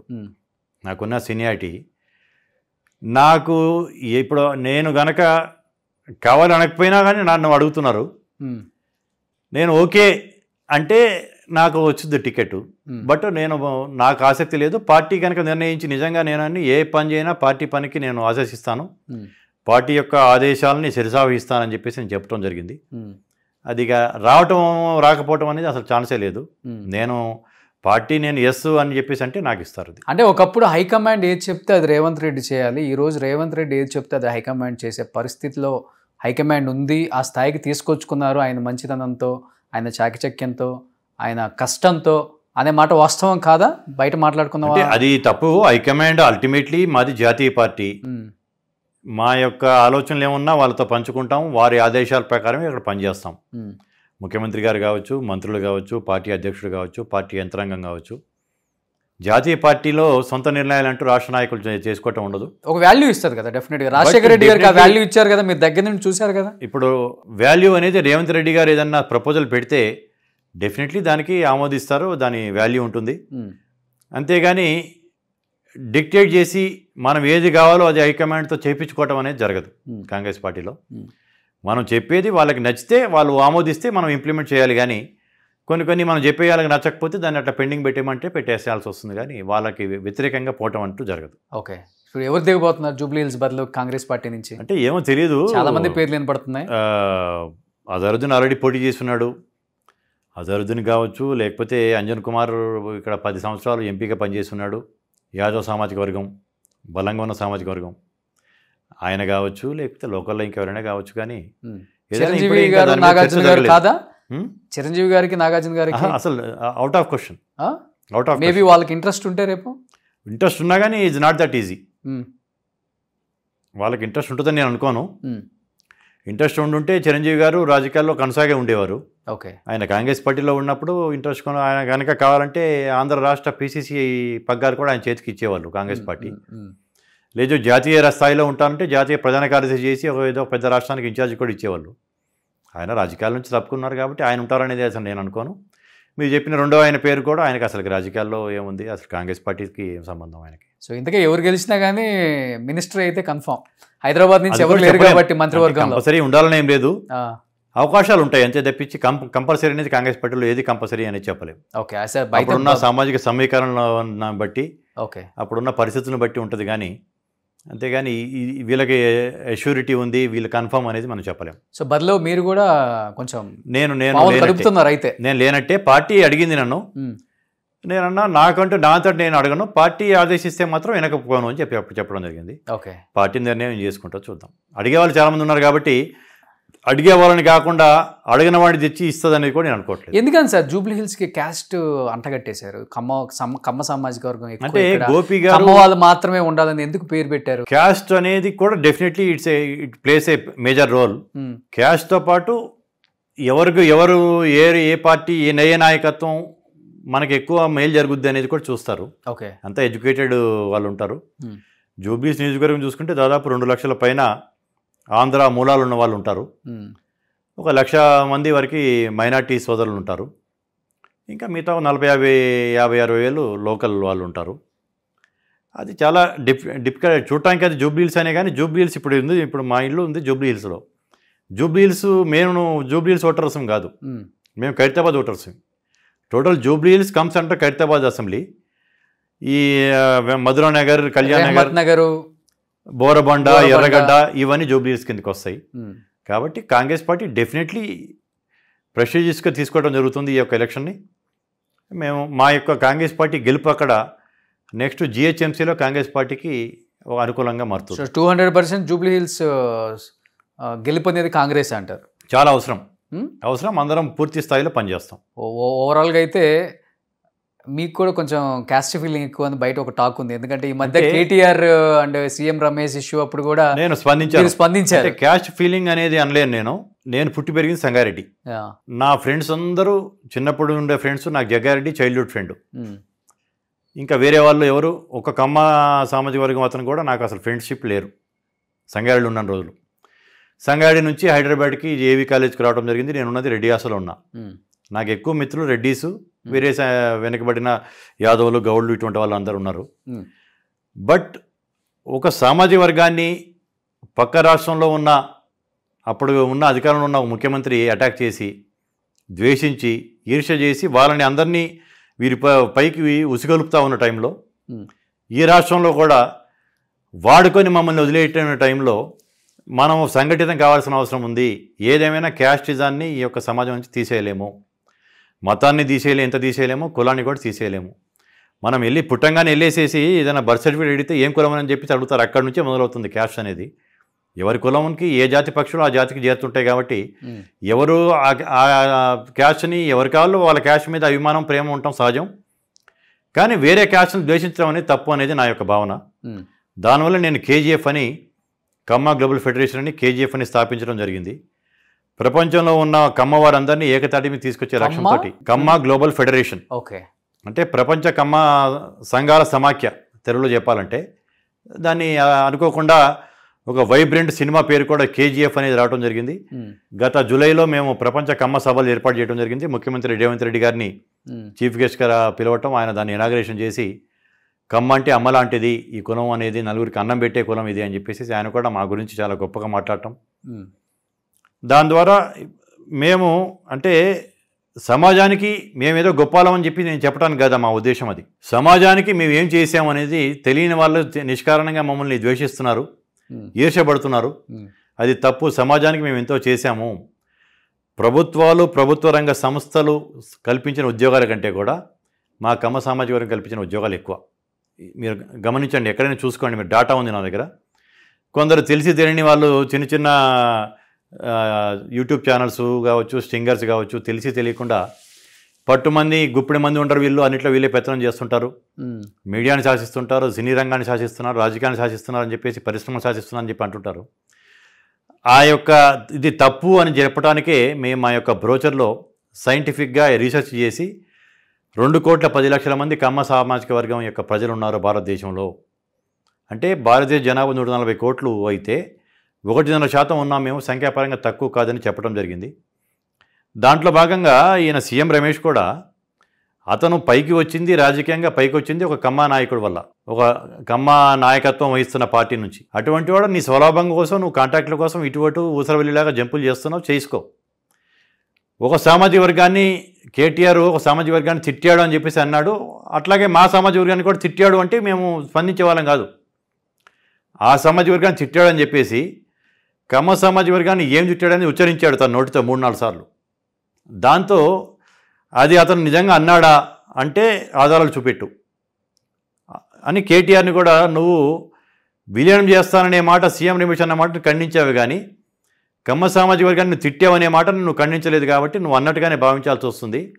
మరి మీ రెండు పార్టీలకి మా సామాజిక వర్గం ఓట్లు, మా యొక్క మద్దతు అవసరం లేదా అనే దాని మీద నేను ఆ రోజు స్పందించడం జరిగింది. సో కుసుమ్ గారు, ఇప్పుడు ప్రతిపక్షాలు మాట్లాడుతున్నాయి 420 హామీలు ఇచ్చిన హామీలు నెరవేర్చడంలో ఫోకస్ పెట్టడం తగ్గించి ఎంతసేపు ఉన్న కేటీఆర్ని ఎప్పుడు అరెస్ట్ చేద్దాం, కేసీఆర్ని ఎప్పుడు అరెస్ట్ చేద్దాం అన్న దాని మీద ఫోకస్ ఎక్కువ పెట్టాడు రేవంత్ రెడ్డి అనే మాటకి ఏం చెప్తారు మీరు? అంటే ఎప్పుడు అరెస్ట్ చేద్దాం అనేది ముఖ్యమంత్రి రేవంత్ రెడ్డి గారికి కావచ్చు, క్యాబినెట్ వాళ్ళకన్నా మంత్రులకు కావచ్చు ఎవరికి లేదు. చట్టం దాని పని తాను చేసుకెళ్తుంది అన్నట్టు. ఫోన్ ట్యాపింగ్ అనేది ప్రతి ఒక్కరం వాస్తవం, అది జరిగింది. అందరి ఫోన్లు అయినాయి, నా ఫోన్ అయింది, మీ ఫోన్ కూడా అయ్యే ఉంటుంది. మీ ఫోన్ కూడా అయిందా? డెఫినెట్లీ అయింది, నా ఫోన్ కూడా. ఓకే, ఎందుకు రేవంత్ రెడ్డి గారికి సన్నిహితుడేనా? అట్లాని కాదు, పార్టీలో సీనియర్ని, వర్కింగ్ ప్రెసిడెంట్ కదా నేను. ఓకే, వర్కింగ్ ప్రెసిడెంట్గా అది కూడా వాళ్ళు పెట్టిన మిషన్ కూడా రేవంత్ రెడ్డి గారికి నా ఇంటికి మధ్యలోనే పెట్టారంట. ఆ వ్యాన్లో కూర్చొనేసి మీ ఇద్దరు ఇల్లుల మధ్య ఇక్కడే పెట్టేసేసి ఇక్కడ నుంచి చుట్టుపక్కల ఉన్న ఫోన్లు అన్నింటినీ ఇంటూ ఉండేవాళ్ళంట. సరే, ఇంటికి రహస్యాలు ఏముంటాయి మా దగ్గర? మా అయితే పార్టీలో ఎప్పుడు ఏ మీటింగ్స్ చేసుకోవాలి, ఎక్కడ ఎంత మొబిలైజేషన్ చేయాలి, ఏం చేయాలనేది.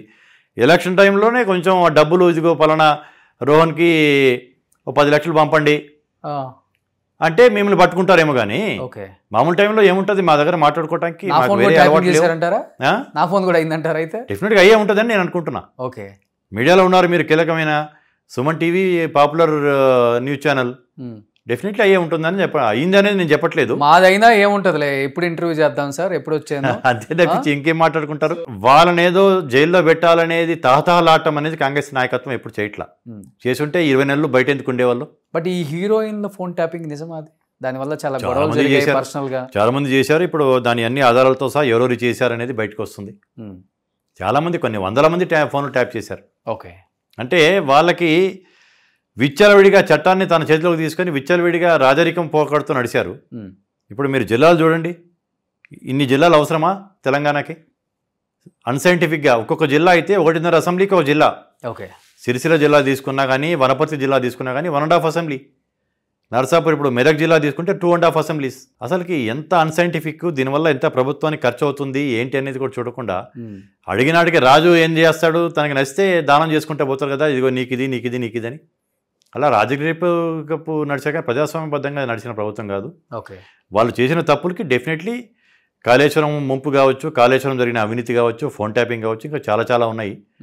చట్టంలో పరిధిలోనే ఉంటారు ఎవడైనా సరే, ఉండక తప్పదు. చట్టం దాని ఆధారాలు దొరికినప్పుడు ఆ డిపార్ట్మెంట్ దాని మీద చర్యలు తీసుకుంటుంది. అది ప్రభుత్వానికి ఏం సంబంధం ఉండదు. సో కాంగ్రెస్ పార్టీకి శత్రువులు ఎక్కడో ఉండరు, ఆ పార్టీలోనే పుట్టుకొస్తుంటారు చిన్న చిన్నగా. కొంచెం సమయం పడుతుందేమో కానీ అనే దానికి ఒక్కొక్కదానికి ఇప్పుడు కనపడుతుంది మన కంటికి కూడా. కోమటిరెడ్డి రాజగోపాల్ రెడ్డి ఉన్న గవర్నమెంట్ మీదే విరుచుకుపడుతూ తన మంత్రి పదవి కోసం రకరకాల స్టేట్మెంట్స్ ఇస్తున్నారు కదా, ఏ విధంగా తీసుకుంటున్నారు దాన్ని సీఎం గారు? అసలు అంటే రాజగోపాల్ రెడ్డి గారు కూడా 2009లో వెంకయ్యరెడ్డి గారి సోదరుడి కింద ఆయనకి ఎంపీ టికెట్ రావడం జరిగింది. ఆయన కాంగ్రెస్ పార్టీలో ఎప్పుడు వెంకయ్యరెడ్డి గారి లాగానో, నాలాగానో, అంజన్ కుమార్ గారు లాగానో, పొన్నం ప్రభాకర్ లాగానో, మహేష్ గౌడ్ గారి లాగానో, మాలాగా ఎప్పుడు ఆర్గనైజేషన్లో పనిచేసినాడు కాదు. డైరెక్ట్లీ జలవిహార్ నెక్లెస్ రోడ్లో 2009 ఎలక్షన్స్కి ముందు ఒక 2 నెలల ముందు భారీ ఎత్తున ర్యాలీ తీసుకొచ్చి రాజశేఖర గారి సమక్షంలో జరగడం జరిగింది. ఎవరు ఇతను అంటే వెంకయ్యరెడ్డి గారి తమ్ముడు అని చెప్పడం జరిగింది. ఎంపీ గెలిచాడు, తర్వాత ఎమ్మెల్యేగా ఒకసారి ఓడిపోయాడు, మళ్ళీ ఎమ్మెల్సీ గెలిచాడు, తర్వాత మళ్ళీ అటు వెళ్ళాడు, ఇటు వచ్చాడు. అంటే రాజగోపాల్ రెడ్డి గారు కూడా ఏదైనా పార్టీలో కానీ ప్రభుత్వంలో కానీ ఏదన్నా తన కోసం కానీ కాకుండా ప్రజల కోసం, అందరి కోసం ఏదైనా అడిగుంటే తనకు కొంచెం విలువ పెరిగి ఉండేది. కానీ నాకేదో కావాలి, నాకు కానప్పుడు మొత్తానికి అందరికి నష్టం అవుతుంది అనేది కనుక అది ఎత్తు చూపిస్తున్న ఎలిగేషన్స్కి విలువ అనేది ఉండదు. కాంగ్రెస్ పార్టీలో ప్రజాస్వామ్యం, అంతర్గత ప్రజాస్వామ్యం ఎక్కువే కొంచెం వేరే పార్టీస్ కంటే కూడా, ఎందుకంటే చాలా పెద్ద పార్టీ కావటం వల్ల. కానీ ఏదన్నా ఒక స్థాయి వరకే దాన్ని భరించడం. ఆయన వెనక కాంగ్రెస్ సీనియర్ నాయకులు, నల్గొండ ఖమ్మానికి సంబంధించిన నాయకులు ఉండి పొగబెడుతున్నారు, కావాలని ఆయన్ని ముందుకు నడిపిస్తున్నారు. అవన్నీ ఊహాగానాలే, అవన్నీ ఊహాగానాలే. దాని వెనక వాస్తవం ఉంటుందని నేనైతే అనుకోవట్లేదు. ఉన్నా కానీ ఉంటుందేమో, ఎంత కొంత ఉంటుంది కానీ ఉంటుందేమో కానీ నేనైతే నమ్మట్లేదు. సో లాస్ట్ అండ్ ఫైనల్గా చెప్పండి కుసుమ్ గారు, చెన్నారెడ్డి గారు రాజశేఖర రెడ్డి గారితో పోల్చారు రేవంత్ రెడ్డి గారిని. ఎందుకంటే గద్దె దించి మళ్ళీ కాంగ్రెస్ పార్టీని అధికారంలో తీసుకొచ్చిన వాళ్ళల్లో రేవంత్ రెడ్డి ముఖ్య పాత్ర పోషించారని. Yes, I agree. తెలంగాణ ప్రజానీకం కూడా ఒప్పుకుంటుంది డెఫినెట్గా దానికి. రాజశేఖర రెడ్డి గారిలో గొప్ప గొప్ప క్వాలిటీస్ ఉన్నాయి. అంటే చెట్టు కింద కూర్చున్నవాడు కూడా రాజశేఖర రెడ్డిని ముఖ్యమంత్రి కన్నా కూడా ఒక మంచి మనిషిగా కూర్చొని మాట్లాడుకోవటం ఎక్కువ. ఆయన్ని మీరు దగ్గర నుంచి చూశారు, వితౌట్ అపాయింట్మెంట్ ఆయన ఇంటికి వెళ్ళి అంత చనువు ఉంది మీకు. ఆయనలో ఉన్న కామన్ క్వాలిటీస్ రేవంత్ రెడ్డిలో కూడా వచ్చాయి, అందుకనే ఈ స్థాయిలో ఉన్నాడు. లేకపోతే ప్రజలు ఎంత బాగా ఆశీర్వదించారు, హైకమాండ్ కూడా ఎంత బాగా ఇంపార్టెన్స్ ఇస్తుంది అనిపించిన కొన్ని రాజశేఖర రెడ్డి గారు సమయ పాలన పాటించడంలో ఆయనని మించిన వాళ్ళు ఎవరు లేరు. మార్నింగ్ 4:15కి ఆయన మొట్టమొదటి ఫస్ట్ అపాయింట్మెంట్ ఉండేది. ఓకే, అంటే 40 నిమిషాలు, 30 నుంచి 40 నిమిషాలు ఉండేది ఆ టైం అపాయింట్మెంట్. సంవత్సరంలో దాదాపు 20-25 రోజులు నేనే ఆ టైం తీసుకునేవాడిని. అది సూర్యుడు ఫిక్స్ చేసే టైం అది. నేను నాతో పాటు జగ్గారెడ్డిని కూడా తీసుకెళ్ళేవాడిని. అక్కడ నుంచి చూసుకొని తర్వాత ఆయన యోగా అదంతా చేసుకొని ఎక్సర్సైజ్ చేసుకొని 8:30 కల్లా వచ్చేసేవాడు క్యాంప్ ఆఫీస్లోకి. అక్కడ బారికేడ్స్లో ఉన్న సాధారణ ప్రజల్ని కలిసేవాడు. లాంజ్ 4లో రకరకాల స్థాయిలో ఉన్న వాళ్ళందరినీ కలుసుకుంటూ ఉండేవాడు. డైలీ ఆయన చాలా ఎక్కువ మందిని కలిసేవాడు. రేవంత్ రెడ్డి గారు అట్లా జనాల్ని కలవలేకపోతున్నాడు. ఓకే, అదొకటి రాజశేఖర రెడ్డి గారితో మనం ఆయన్ని పోల్చలేము. అంటే ఆయన లేవటం కొంచెం లేటుగా లేస్తారని విన్నాను. అంటే రాజశేఖర రెడ్డి గారు అయితే ఆయన 10:30 కల్లా పడుకుంటాడు. ఆయన మార్నింగ్ 4ంటికి లెగుస్తారు. బ్రహ్మముహూర్తంలో లెగిసే టైప్ ఆయన. మధ్యాహ్నం 15 నిమిషాలే నిద్రపోతాడు ఆయన. నేను ఒక రోజు అడగడం జరిగింది, అన్న 15 నిమిషాల్లో 2:45 to 3 రెస్ట్ అని రాస్తారు మీ యొక్క ఐటినరీలో, 15 నిమిషాలు ఎట్లా పడుకుంటారు, ఎట్లా లెగుస్తారు? నేను పంచం మీద పడుకున్నాక 10 నిమిషాలకు కానీ నాకు నిద్ర పట్టదు అని అడిగితే, చూడు అని చెప్పేసి అప్పుడే కళ్ళు మూసుకొని ఏమంటే నిద్రలోకి వెళ్ళిపోయారు. ఇంకా నిద్రలోకి వెళ్ళిపోయి ఒక 10 నిమిషాల తర్వాత లెగిశారు. అంటే కళ్ళు మూసిన నిమిషం లోపు ఆయన నిద్రపోగలడు. ఓకే, అది ఆయన శరీరం మీద ఆయనకు ఉన్న పట్టు. అది అందరికీ సాధ్యం కాదు. అది ఆయన గొప్పతనం, అది ఆయన అదృష్టం. ఓకే. అట్లా సమయ పాలన ఎక్కువ మంది కలవటం అనేది మాత్రం రాజశేఖర్ గారితో నేను ఎవరిని పోల్చలేను. అలా కాకుండా కార్యకర్తలకి ధైర్యం నింపటంలో కావచ్చు, కార్యకర్తలకు నేను ఉన్నాననే ఒక భరోసా ఇవ్వడంలో మాత్రం రాజశేఖర్ గారిని, రేవంత్ రెడ్డి గారిని మనం పోల్చుకోవచ్చు. వ్యక్తిగతంగా క్యారెక్టర్, వ్యక్తిగతంగా ఎవరి స్టైల్స్ వాళ్ళది. ఆయన రాయలసీమల ప్రాంతంలో ఆయన రైతు కష్టపడి చేశాడు, డాక్టర్గా పనిచేశాడు, రూపాయి డాక్టర్ అని చెప్పి పేరుతో రూపాయి వైద్యం చేశాడు. అంటే కాంగ్రెస్ పార్టీలో 78 నుంచి ఎన్నో ఒడిదుడుకులు ఎదుర్కొంటూ ఎంతో పోరాటాలు చేస్తూ దాదాపు మీకు 27-28 ఇయర్స్కి తర్వాత ముఖ్యమంత్రి అయ్యాడు. అంటే ఎమ్మెల్యేగా గెలిచి 4 సార్లు ఎంపీకి గెలిచి ఓటమి అనేది ఎదగకుండా. అవును, ఆయన అది చరిత్రలో నిలిచిపోయే వ్యక్తి. ఆయనని పోల్చాలనుకుంటే ఒట్టి ఎన్టీ రామారావు గారిని ఆయన్నే పోల్చగలం, ఇంకెవరిని పోల్చలేము. ఓకే. సో రేవంత్ గారు ఫాలో అవుతున్నారు ఇప్పుడు కాంగ్రెస్ కానీ కొంతమంది. ఇంకా తనకి ఇంకా ఉన్నాయి, ఇంకా వేరే క్వాలిటీస్ అన్ని రావాలంటే ఇంకా టైం పడుతుంది. ఎప్పుడైనా అనిపిస్తుందా కొంచెం దూకుడు తగ్గించుకుంటే బాగుంటుంది మా ఫ్రెండ్ అని? అంటే లేకపోతే ఈ దూకుడు ఉంటే సరిపోద్ది అనుకుంటారా? తన బలమే అది. ఓకే. కాబట్టి నేనైతే ఆ దూకుడు తగ్గించుకోమని చెప్పను. ఓకే. ఎప్పుడు నేను తనని వెనక్కి లాగటం అనేది చేయను. అంటే తన బలం అదే. అది కొన్ని సందర్భాల్లో బలహీనతగా మారుతుందో లేదో నాకు తెలియదు. కానీ ఎవరైతే నీ బలం ఏదైతే ఉందో దాన్ని ఎప్పుడు మార్చుకోవాల్సిన అవసరం లేదు. అయితే ప్రతిపక్షంలో ఉన్నప్పుడు ఒక రకంగా ఉండాలి, ముఖ్యమంత్రిగా ఉన్నప్పుడు ఒక రకంగా ఉండాలి. బట్ తను అగ్రెసివ్, తన నేచరే అగ్రెసివ్ నేచరు. ఇంకా చాలా సమయంగా చాలా నిదానంగా ఉన్నాడు. మామూలుగా తనకున్న స్పీడ్ ప్రకారం అయితే ఇప్పటికే ఇంకా చాలా జరిగిపోయి ఉండేవి. అవుతేనా ప్రభుత్వాధినేతగా ప్రభుత్వం పెద్దగా చాలా కంట్రోల్గానే పనిచేస్తున్నాడు. ఓకే. సో తెలంగాణ ఇప్పుడున్న ప్రతిపక్షాలకి ఆ మాత్రం దూకుడు లేకపోతే కష్టం అనుకొని అదే దూకుడు మెయింటైన్ చేస్తున్నారా అని? అంటే అట్లని కాదు, అవసరాన్ని బట్టి. ఇప్పుడు అవతలాళ్ళు రాయితో కొడుతుంటే నువ్వు దూదితో కొడతాను అంటే కరెక్ట్ కాదు కదా. రాయితో కొడుతున్నప్పుడు నువ్వు ఇంకా పెద్ద రాయితో కొడతానంటేనే కదా అవతలాడు ఆగేది. కాబట్టి ఈట్కే జవాబు పత్తర్సే అంటారు కదా ఇప్పుడు ఇక్కడ. కాబట్టి కానీ ఒకప్పుడు రాజకీయాల్లో దూకుడు పనికిరాదు అని అంటారు, కానీ ఇప్పుడు రాజకీయాలకు దూకుడు అవసరం. ప్రజలు కూడా అదే కోరుతున్నారు. నువ్వు ఒక సాధు పుంగవునిలాగా నువ్వు మాట్లాడుతూ ఉంటే ప్రజలకి నచ్చట్లేదు. అది నువ్వు ప్రజలు నీ నుంచి ఏది కోరుకుంటున్నారో నువ్వు అది చేయటమే కరెక్ట్ అనిపిస్తుంటుందా? అందరు జగన్మోహన్ రెడ్డి లాగా ఉండలేరు, అందరు రేవంత్ రెడ్డి లాగా ఉండలేరు. జగన్మోహన్ రెడ్డి చేతులారా చేసుకున్నాడు ఆయన. నాకు ఒకప్పుడు మంచి మిత్రుడు తను. అయితే ఈ మధ్య టచ్లో లేను. వీళ్ళిద్దరూ బాగానే ఉంటుందా? రేవంత్ రెడ్డి గారికి జగన్ గారు బాగుంటారా? లేదు, అస్సలకి. ఎప్పుడు ఎక్కడ కలిసిన సందర్భాలు ఇక్కడ కలిస్తే అలో అంటుంది తప్పించి.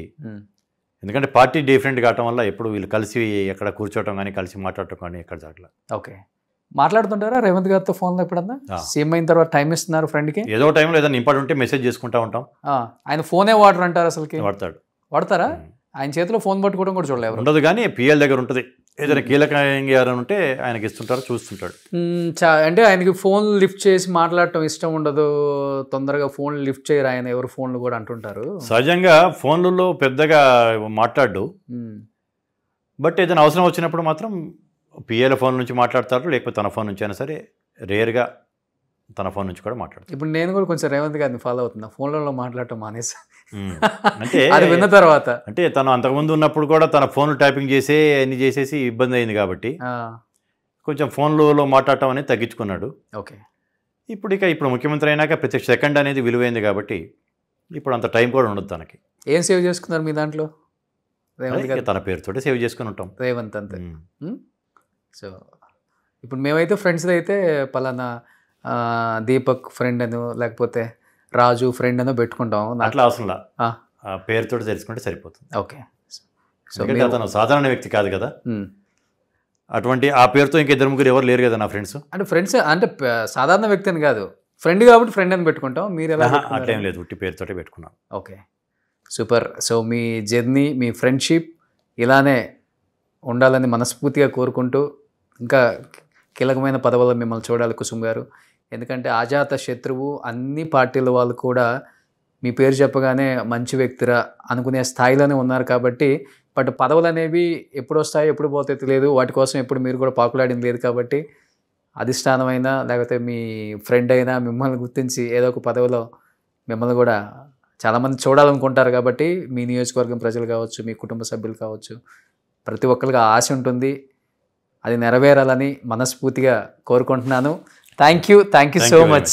థ్యాంక్ యూ, ధన్యవాదాలు. సుమన్ టీవీలో మీ పర్సనల్ అండ్ బిజినెస్ ప్రమోషన్స్ కోసం కింది నెంబర్కి కాంటాక్ట్ చేయండి.